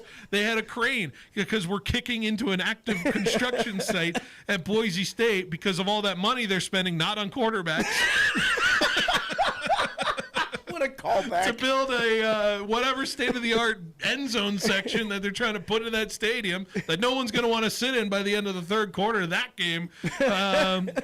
Yeah, there was a crane right in the middle of it, and every time we hit a field goal or anything like that, it doinked off the crane. It was phenomenal. Oh man, I love a good doink, but like a crane doinks hit different. Kicking into active construction site in college football goes different. Is bananas. Them and Vanderbilt and what other? I think Missouri has a construction site. Yeah, Missouri's an active construction site. Yeah, I love active construction site. They front loaded all of their home games so they could just get on with construction. And I think that's nuts. I know, it's crazy. Tanvir, do you enjoy a good aesthetic of college games happening at stadiums that are still actively under construction? It's one of my favorite things because these guys clearly haven't gone out there and created a whole new stadium. No, we're going to fix it while the season's going on, and I totally love that. It definitely brings up the aesthetic of college football. It's just nothing says college football more than just reconstructing end zone sections. Love it. Number 4. Sorry, I don't know if you had any more to say. We'll go to number 4. Yeah. Anytime Rayshon Luke made a man miss in this football game. Ooh, that's a good one. There was a really nice juke. I think he was going left and then suddenly went right, and the guy just got spin cycled out of oblivion in terms of it. Rayshon Luke just going to the outside, nearly getting to the pylon for the touchdown. I love watching him play. I love watching him play football. He's so fun and he's so explosive. Speaking of running backs, my number 4 is the Elijah Gilliam sighting out of the Wildcat. The Wildcat. I feel like we haven't seen him in a minute, and I really, really liked him last year. So getting to see him run out of a weird formation and score was really nice. It was good to see. He had the Nevada game. He did have a Nevada game. That's right. Last year he had the Nevada game, and to me the Nevada game was a fond memory, even though I was up till about 2 a.m. East Coast time watching that game. I was there. Were you in Boston? I was in Boston that week. That's right. I was locked in. 2 a.m. in my bed. Tired as hell. Here we go. Number 3. The strip sack fumble recovery in the third quarter that really changed things for Simeon Harris coming in, Flynn Claypool coming in. And by the way, Jason Jacks, how about nation-leading 4th fumble recovery of the season in college football? Is he really leading the country? He is leading the country crazy. in fumble. I don't know if that's lucky or good. I want to ask Coach Entz this in the next press conference about whether it's lucky or good to have a guy who is so actively around the football and able to recover fumbles. Like, if there's a certain art to it in terms of it that you teach these guys and the instincts of that. But changed the game momentously, and Fresno State was able to score off of that fumble. And to me, it was a comfortable game after that for me. One of my favorite moments of the game. I think there's a Dale Earnhardt Jr. quote out there that's like, I'd rather be lucky than good. But mine, we're on number 3, right? 3, yeah. Yeah, mine is the Rayshawn Luke first down, and then the block out of bounds that set up the Elijah Gilliam, set up the Elijah Gilliam touchdown. Mm-hmm. Just because it was like already a first down, and because I think that was like kind of like the first instance that this game was gonna get weird and like real chippy. Yeah. Because I know Malik Sherrod was probably tripping, but I mean like that. Generally speaking, just watching Rayshawn Luke play is a treat. Malik Sherrod had a sneaky back and forth with Cam Braca that was interesting to watch throughout the whole game. He did. Yeah, that's Cam right. Braca were getting at it, especially. I was seeing him talk. It was probably in good fun. I think they're okay. But Sherrod on that big run was tackled by Braca out of bounds. He kind of stepped over him a little bit. Mm-hmm. And Fresno State players were feeling it a little. It was good. It was a good moment. Come on, play. Number 2. The blocked field goal in the second quarter, followed by the biggest fist pump in the history of Matt Entz football. You remember the fist pump. He had full body throw into the fist pump. I want that gift. I want everything and part of that. And honestly, I'm going to say that was the play of the game. That was the play. It was going to be 10-7 Boise if we didn't block that field goal from 40-something yards away. Oh, that's true. And yeah. it changed everything in terms of, consider that the first turnover of the game, I would say, because basically turned over on downs. Yeah. And I think it showed a lot of, it just changed the feel of it from Boise's standpoint, where they felt like they worked hard and got to a situation where they could score, and then it was taken away from that moment. Fresno State, something about blocking kicks on the blue, leading to victories.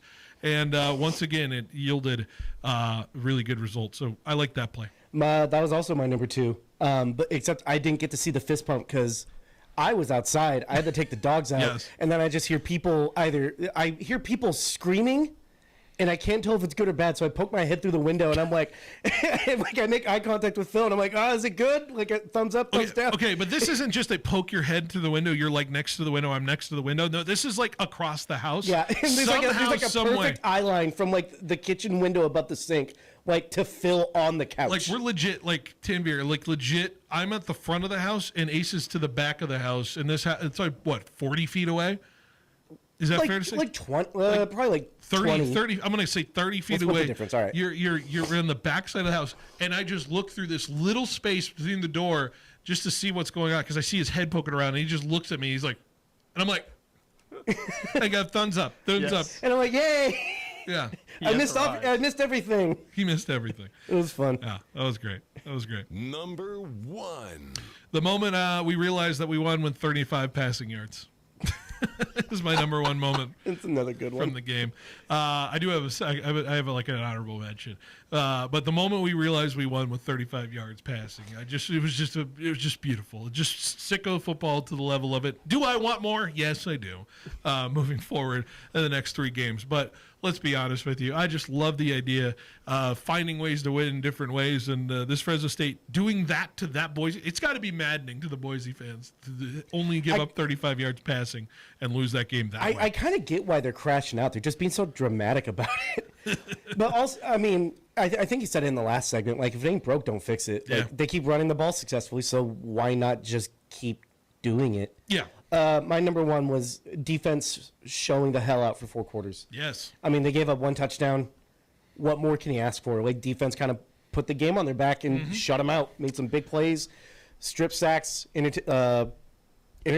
I mean, didn't you say, like, in the last segment, like, Fresno State's, like, basically started on, like, their worst starting field position was like the 45, like their 45. They're on Fresno State's 45. Out of all the scoring drives, only Fresno State started at like the 25, and they kicked a field goal down. Like they went 50 yards and kicked a field goal. But other than that, they were in Boise territory every time to start scoring. That's crazy. On each scoring drive. That's stupid. Whether off a punt. I love that. Yeah. So field position matters.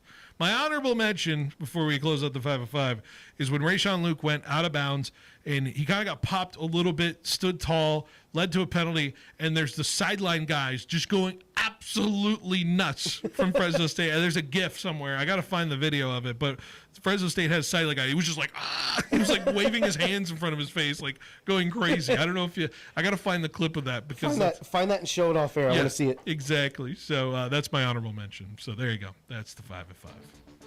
That was Phil's 5 at 5. All right, let's take a break, and when we come back, we're going to do the mid-season NFL awards. We're halfway there. We are halfway there. We're going to do MVP, Rookie of the Year, Coach of the Year, Game of the Year, and Super Bowl champ next on 1430 ESPN Fresno, the Valley's local sports leader. Summer's winding down, and fall is the perfect time to get your home ready for the cooler nights ahead. At Lee's Air Plumbing and Heating, we've been keeping Fresno families comfortable since 1981. A seasonal service now means peace of mind all winter long, knowing your system is ready when you need it most. When the holidays come, your home will be cozy and welcoming for everyone who walks through the door. Don't miss out on the comfort you deserve. Call Lee's Air today and step into the season with confidence. Now that you've gathered all your landscaping ideas at the Fall Home Show, swing by Clovis Stone Masonry and Landscape Supply to bring them to life. Hey contractors and DIYers, Paul Metters here. Clovis Stone is the Valley's go-to playmaker with 6 acres of premium materials ready to roll. Whether you're building big or dialing in the details, Clovis Stone has what you need when you need it. With 24-hour delivery, fast, call-ahead pickup, you can stay on schedule and on budget. Step on the lot today off Sunnyside in Old Town Clovis or online at clovisstone.net. At Helena Agri-Enterprises, we're committed to helping you make the best agronomic decisions for your farm. That's why we combine cutting-edge technology with superior product. Helena's agri-intelligence solutions use in-depth analysis to identify potential problems in the field before they take root. Combined with a complete line of high-quality crop production and crop protection inputs, Helena has the tools to help you increase productivity, enhance performance, and maximize your return on investment. Contact your local Helena representative or authorized dealer to create the right plan for your farm with Helena products and agri-intelligence solutions. On game day, don't just settle for weak snacks. You go big, like a boss. The Butcher Boss brings you the kickoff platter, stacked high with man-sized, fully cooked meats. Tender sliced tri-tip, fall off the bone, pork spare ribs, smoked sausage, fiery jalapeno poppers, already sliced, already prepped. This Sunday, don't just watch the game, own it with a kickoff platter from the Butcher Boss. So call today to pre-order yours. The Butcher Boss, 41 south of Riverstone. When you think of California business machines, it wouldn't surprise me if you automatically thought 3-cent color copies. It's something CBM has become locally famous for. But now there's something else business owners are calling about: business phone systems. It's a beautiful thing. Copiers, printers, office phone systems, all with one simple call to California Business Machines. 559-225-5570 or online at cbmsolution.com. Get ready for the ultimate Monday Night Showdown, only at Chancey Gold. Starting September 8th through December 29th, win your share of $80,000 in giveaways, including $51,000 in e-cash. Earn entries all day Sunday, Monday, and Thursday. Then join us for drawings every Monday from 5 to 8 p.m. Swipe your rewards card during the game inside Firehouse Lounge for a free entry into over $28,000 in prizes, including football gear and more. Game day starts here at Chancey Gold. You'll find them at every big box hardware store. Are you sure we carry that? We've all met at least once, or tried to chase one down. Legally and by all appearances, they are employees. Customer assistance to hardware? But they are the unhelpfuls. Do any of you know where I can find one? Nope. Because sometimes the hardest thing to find at a big box store is help. So you should probably come to Fresno Ag Hardware. All the hardware you need and the help to find it. A what? Attention cannabis lovers, your favorite dispensary, Valley Pure, now has an app. Stay connected with exclusive deals, special promotions, and the best products. All at your fingertips. Don't wait. Download the Valley Pure app today on the Apple Store or Google Play. Claim your rewards when you earn them and start saving by downloading and turning on notifications today. Be sure to visit one of 5 Valley Pure locations around the Central Valley. And don't miss out on the best offers. Valley Pure, where quality meets convenience.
through 9 weeks, teams have played football, some more than others, bye weeks, whatever, all things considering.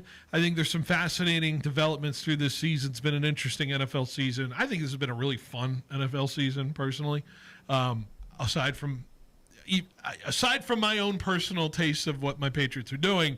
I think I would legitimately say I think a lot of people are enjoying the nature of the competitiveness around the NFL and how much there are so many teams that are in this conversation for the ultimate prize at the end. So I think it's been a fascinating season. Tanvir, just before we get started, through 9 weeks, what do you think of the NFL season so far? I mean, I've loved it. I think that to not know who's going to come out of both conferences is something that I like. It's always good to have. Last year we were sitting Chiefs 9-0, like this is where we were last year. Which is crazy because last year I also thought of the season like I don't know who's going to come out because the Chiefs weren't really impressing me, and the Chiefs somehow, some way found an actual way, even though they were statistically horrible throughout the entire year. But I don't know. I feel like if the Chiefs do get there this year, I feel like it's a little bit more like warranted than how they did it last year. But overall, still, I love the season. I think the amount of great games that we've had is unprecedented. And I am very excited to go into this back half of the season, even though my team is just injury riddled to all hell, and I don't believe that we have a shot at the Super Bowl. Have you had fun watching football this season, Ethan? This is arguably the most fun of it I think I've had watching football. Maybe it's because I'm not depression watching the Jags like upstairs by myself, and Steph's got like Red Zone like on one screen, and then like I've got the Jags game like on another. So during the commercial break, I'm watching the Red Zone, and I'm actually like paying attention to the games. Like I know who guys are and yada yada, but. I feel like I've actually checked into watching football, like really, really committing to watching football at a very, very good time because at worst, all of the games have been entertaining. Yeah.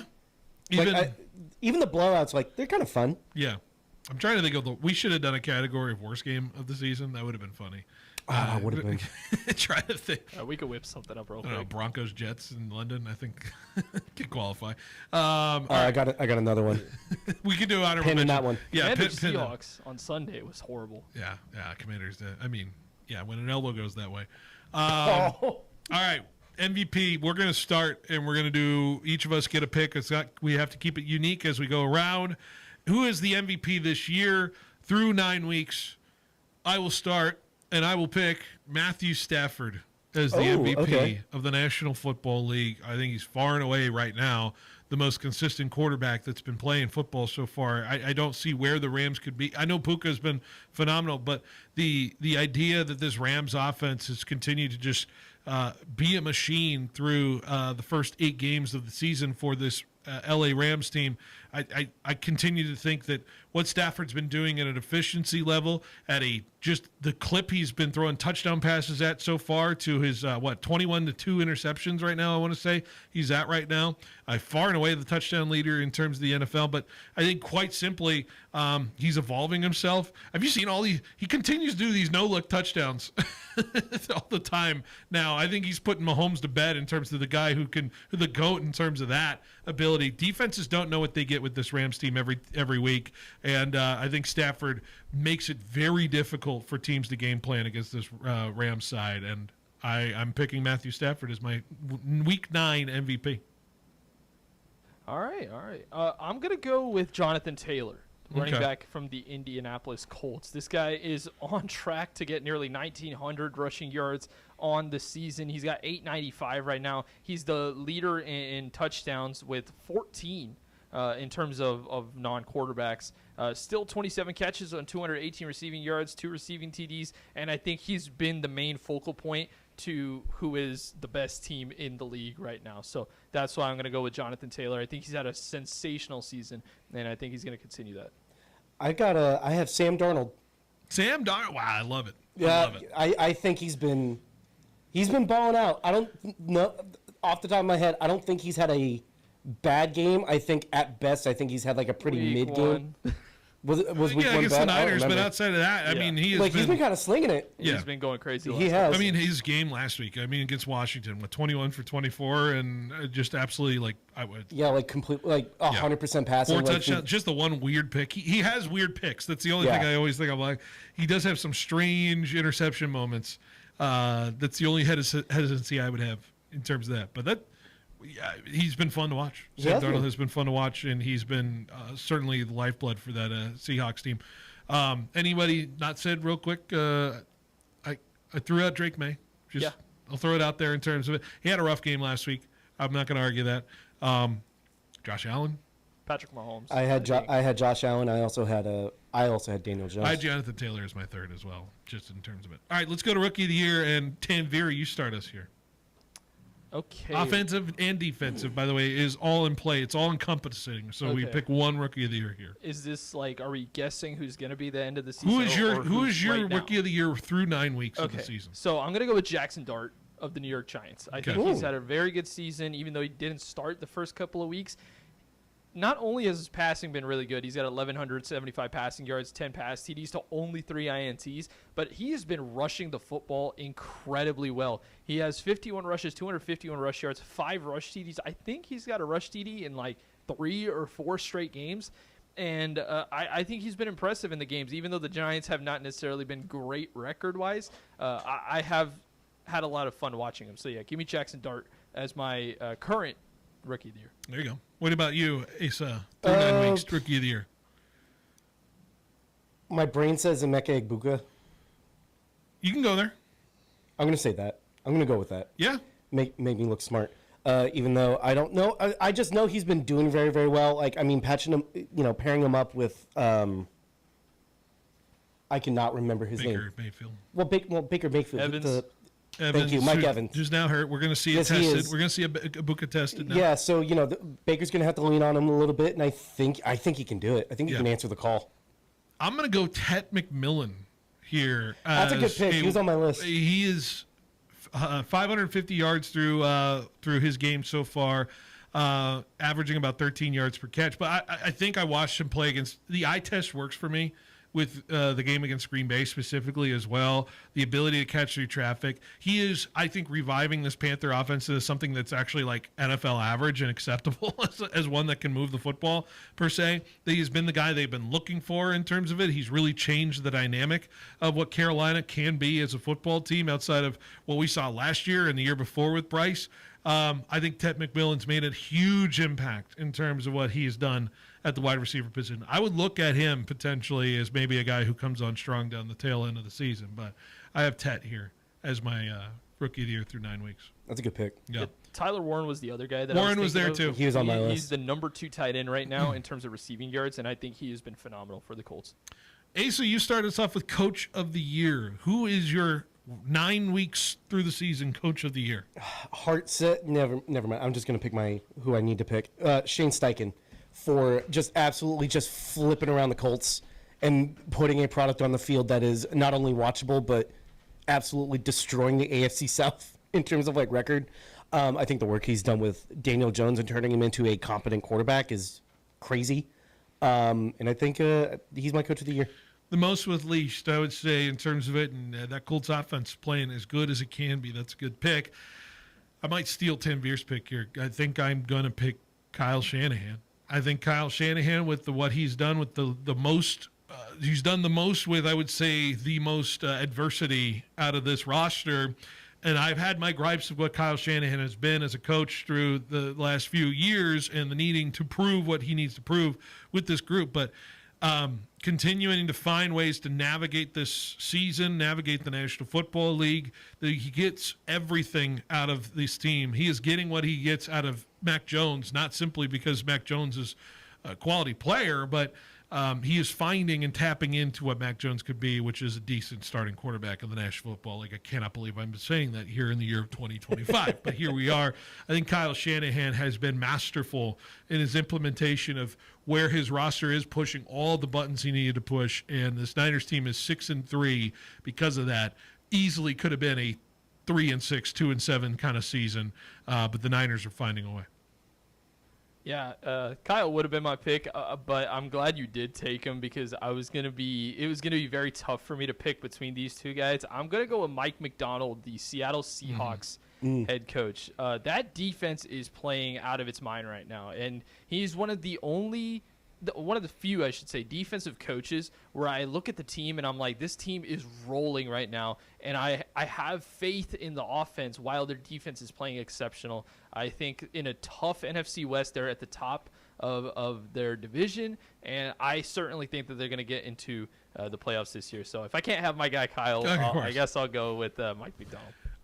Any other name? I had 2 names still left on my little short list. I had Vrabel up there as well. Same. I have Todd Bowles. Oh, yeah. I have Todd Bowles as one of my short list guys. Just basically what he brings out of that Buccaneers. I think he still needs to get more credit what he's been doing with Tampa and how much he gets out of that Tampa squad at 6-2 and the way they're doing it. So Todd Bowles sits there for me in terms of coach of the year. Dave Canales, Panthers.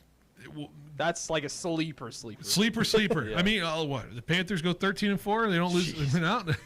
Like what? Right. Then we're talking. But I am impressed with what he's done. Yeah. Game of the year. I go first. Whew. I think I'm picking Niners-Rams week 5. I think I'm not just trying to be biased because I was there.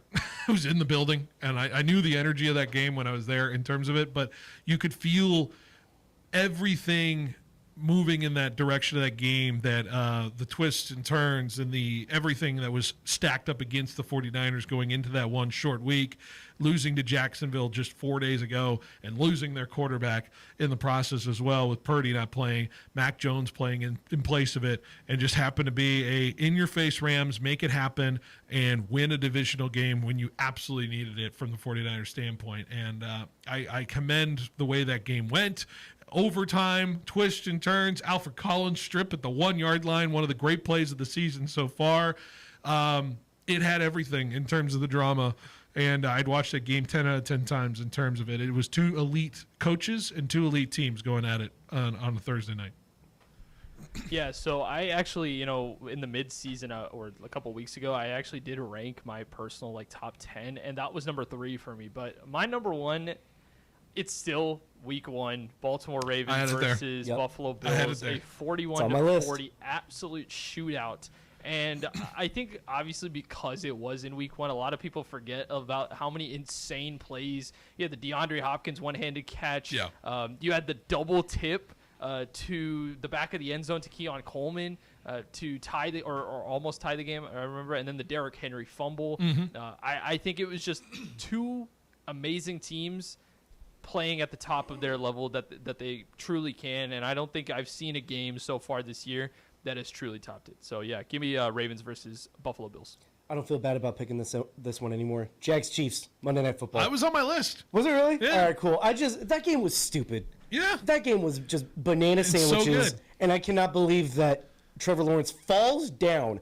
Every time Trevor Lawrence has ever fell down, it's because he gets stepped on and he busts his ankle. Either it's against the Bengals or Walker Little's rolling up on him. No, he got back up and scored and won. And I still cannot believe it. Missouri sucks. Don't forget how awesome the interception. Devin Lloyd pick 6 is like one of the big defensive plays of the year as well, happening in that game. Yeah, it had everything. It had everything on the Monday night line and top of my list for sure. I also had I had Broncos Giants. The more I think about it, I'm like, I don't know if I had in terms of the crazy comeback and all things considered, but if I think about the totality of the game, it was kind of a snoozer for a while. Yeah, that was weird for me because I couldn't remember it for some reason. But yeah, the 2 games I want to highlight that were my honorable mentions: Cowboys Giants week 2. Yeah, that overtime 40-37 game, and then Buccaneers Seahawks, the 38-35 game in Seattle, which was an amazing game. That kind of rolled that Baker Mayfield MVP conversation. But yeah, that's kind of been away for a little bit. If I want to go real sicko mode, Titans Cardinals is there. That game made me so mad, and I won't reiterate why. All right, Tanvir, you're next up, and we're going to do Super Bowl champ. Who is your de facto Super Bowl champ through 9 weeks? Who do you think is the Super Bowl champ this year? Jeez, I think this is the toughest question. I feel like there's like a short list of teams usually you could think of, but it's like 12, 13 teams. But for me, I'm going to go with the Detroit Lions. I think that Jared Goff and that offense, while they haven't been as prolific as past years, I still think they are playing at a very good level. And the difference, I think, which is why I think they will be in that conversation this year, is because of their defense. Aiden Hutchinson is healthy. That secondary, even though they went through a lot of injuries earlier on in the year, they're starting to get their guys back, like Kirby Joseph, and they have a bunch of players. And when you have a guy like Jahmyr Gibbs and Jamison Williams and Amon-Ra St. Brown, Sam Laporta, like I could just go across the board, and they have weapons everywhere with a great defense. And so that's why I think I'm going to go with the Detroit Lions. Asa, who is your Super Bowl champ through 9 weeks? I got the Seahawks. I think they're doing it. I think they're going to make a run. I like it. I don't like it because I don't like picking the NFC, but like I look at the AFC right now and I'm like, I don't think anyone can do it. Okay. You know what? That's bold, and I like it. I like bold from you. I have the Los Angeles Rams. I have the Los Angeles Rams as the team who's, I think, arguably been the most consistent through this NFL season. I think this is the team that I think has the highest ceiling still left of what we've got from what has been shown. I haven't seen the Rams be down yet this year. Maybe outside of the Baltimore game that was a little wonky from it, but outside of that, I have not seen them uncharacteristically play away from the game that they are supposed to play from the Rams standpoint. Outside of, yes, a game against Baltimore, I don't count the Thursday night because that game was wild against the Niners as well. But I think the Rams are a team I trust the most to get to that standpoint. I picked them to make the Super Bowl this year. I did pick them to lose to Baltimore. I might change that considering what's going on. But I think the Rams are a team that is fully capable of winning this Super Bowl this year. I think I stick with it in terms of that. I'm curious what you guys had on your short list of other teams potentially as well. I had a couple that haven't been picked yet. Yeah, I have two remaining. Oh well, I guess you can just say it. I got Philly. Really? Yeah, Philly. Okay. Philly at 6-2. It's just purely on the basis of the talent level and where they still sit, and they made a lot of moves in the trade deadline side of things too. So I think there's still an ability to win with that roster because they've won before. And as much as I hate it, from a Patriots standpoint, I think Buffalo still, I cannot count out Buffalo in terms of a team that's capable of winning the Super Bowl because of what they have at the quarterback position. I know the defense is suspect in terms of what they're doing, but they played well against the Chiefs this week. Maybe there's a good corner turn, but I think Buffalo is a team that can win the Super Bowl and fully capable of it as well. Buffalo was on my short list, but the reason why I didn't pick them is because I don't believe in that defense. Yeah. I mean, suspect is being generous. Yeah. Yeah, the two teams, I mean, you guys already discussed Buffalo was one of them. I think it's Kansas City. I just feel like they have a team. Rashee Rice is back and healthy. Now, I will say their running back situation is a little tough, but Patrick Mahomes is honestly playing playing better than last year, right? And so we'll see how far they go as they have been a juggernaut for the last couple of years. Real quick, you got a worst game of the year? I got one. I do. You want me to go first? Go. Broncos Titans. Broncos Titans. I can't remember what week that was. That was week 1. That was week 1. That game sucked so hard, and I don't know why I watched it. You know what's funny? I also have a Broncos game, and I have Broncos Bengals Monday Night Football, 28-3. Where the Bengals just absolutely did not want to play football that night. It was absolutely horrible to sit through. That was our major wager game. Then nothing happened. I was so frustrated. And then, Tanvir, do you got another game? I got another Broncos game to add to the short list as well. I don't know why the Broncos play terrible games and then some. Actually, like 4. I can pick 4 Broncos games that are just horrible. Yeah, because their offense is so inconsistent. I'll tell you one of the games that frustrated me the most this year. It was the Houston Texans at the Seattle Seahawks. I could not believe what the Houston Texans were doing on offense. I was losing my mind that day. But if I had to pick one, Atlanta versus Minnesota was pretty terrible on Sunday Night Football. That was a pretty bad game. Week 2? Yeah. So that game was bad. Yeah. So. Oh man, what a pull! I got Broncos Jets, like London. Yeah. That Broncos Jets is probably the one. Broncos Jets London. I only watch that game because like the dogs wake me up at like 6:30 every day, so I'm like, well, I'm up. And I could might as even well watch football. I could even argue what happened with the Broncos game this week against Houston. So I need to stop picking Bronco games in terms of watchability. Well, the Broncos need to start playing good football. Where did I have the Broncos in the Benotti Blitz? Okay, good. I had the second worst game of the week against the Raiders on Thursday. All right. So, hey, by the way, that's Thursday Night Football. Oh, cool. You and Steph Mazel in terms of that one. She ain't going to watch it. Oh. I think she's out. What is the word she says about her team, Asa? Trash! Trash! That's all she says every time she watches her Raiders, including going for 2 at the end. Y'all look like Stone Cold Steve Austin, like just cocking your head back, talking about trash.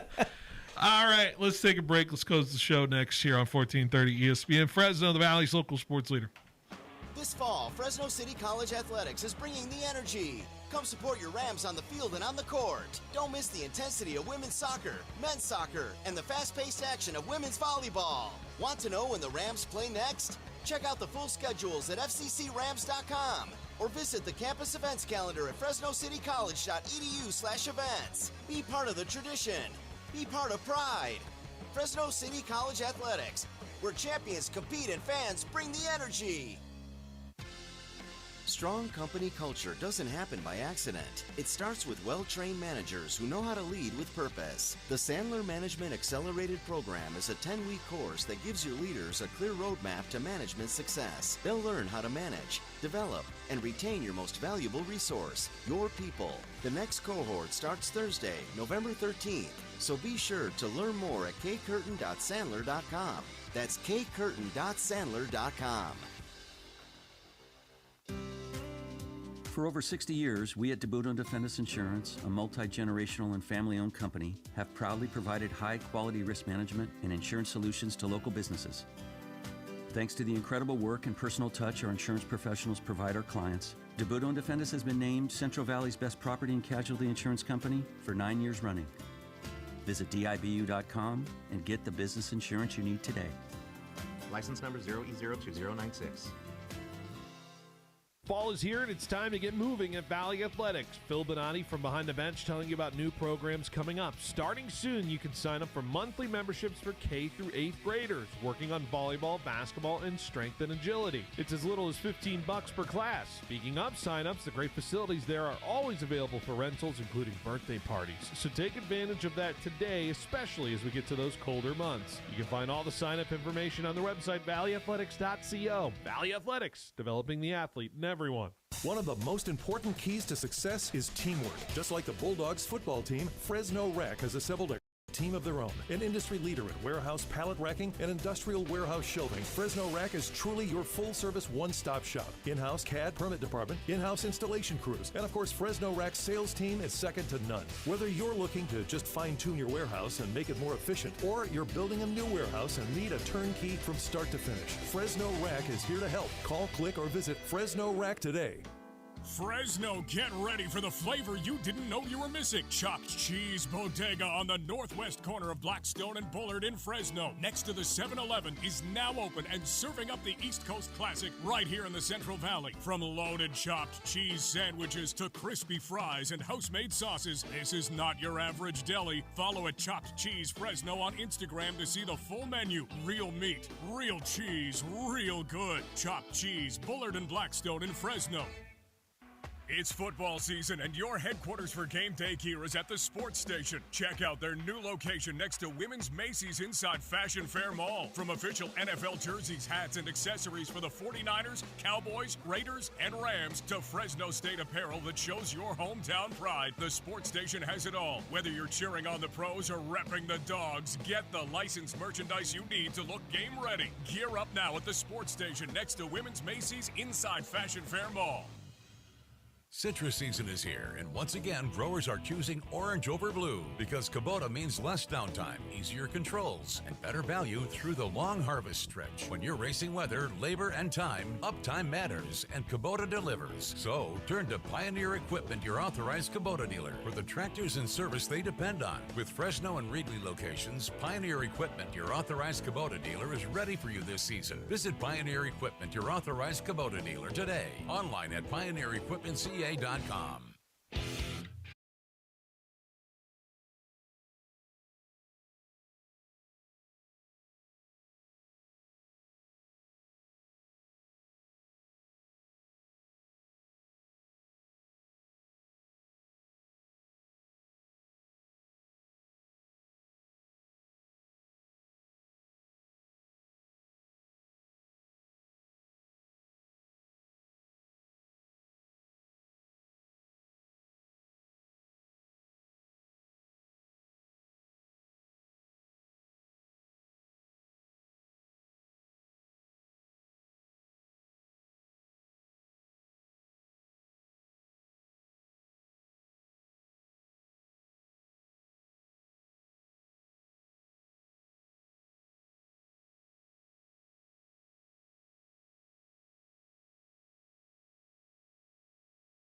I think it's. Could be from LA. Who knows? Does it matter where you play the basketball games? I don't think so. We'll have Sunbird Sports Show back at it tomorrow. Paul Metters is going to be hosting that one, 6 p.m. over on 790 as well. So should be a good week of sports. We'll have all the fun action for you here on 1430, 790. Yeah, should be a lot of fun. Asa, you got a show on Saturday. Oh, I'm going to help you promote it. Thank you. That's very nice of you. Where are you playing on Saturday? I'm going to be playing at Goldstein's Mortuary and Delicatessen in Tower District. It's on, I cannot remember the address, but it's on Wishon, however you say that, like right down the street from the Tower Theater. And you should totally go because it's free, and we're going to be playing new music, and we got a few new covers. Yeah. And it's going to be a fun time. Yeah. We're there all night, so come hang. That was cool. I went to the show last week, and thank you, by the way. You've been coming to a lot of shows recently, and it's actually really nice of you. I do really appreciate it. I'm making an effort. Thank you. I'm making an effort as I should, because you deserve the sport, and people deserve to support art out here in the Central Valley. And we got Art Hop Thursday? Art Hop's on Thursday, yeah. I thought were you playing at that or no? No, that was last month. Oh, that was last month. Okay. I don't know. I know somebody's playing. Maybe my brother's playing it. I don't know. It might be your brother. That actually sounds right. I should support him as well. You should. Maybe I'll go. Possibly. All right. Guys, appreciate it as always. This was a fun show. And Asa, lay off the Boise State Twitter for a little bit. Yeah, I know. I'm kind of tired of seeing blue on my feed. Yeah, I need you to get that timeline. I need you to get that algorithm back to where it needs to be. I got to go find some videos of puppies. Good. Flood it for me. Tanvir, good job by you. Thank you. Yep, good job by you, Asa. And we will be back tomorrow, 3 o'clock, for another edition of Behind the Bench. Till then, see you later. Craving big Head to Me and Ed's Victory Grill in Fresno. Bite into the legendary Victory Burger.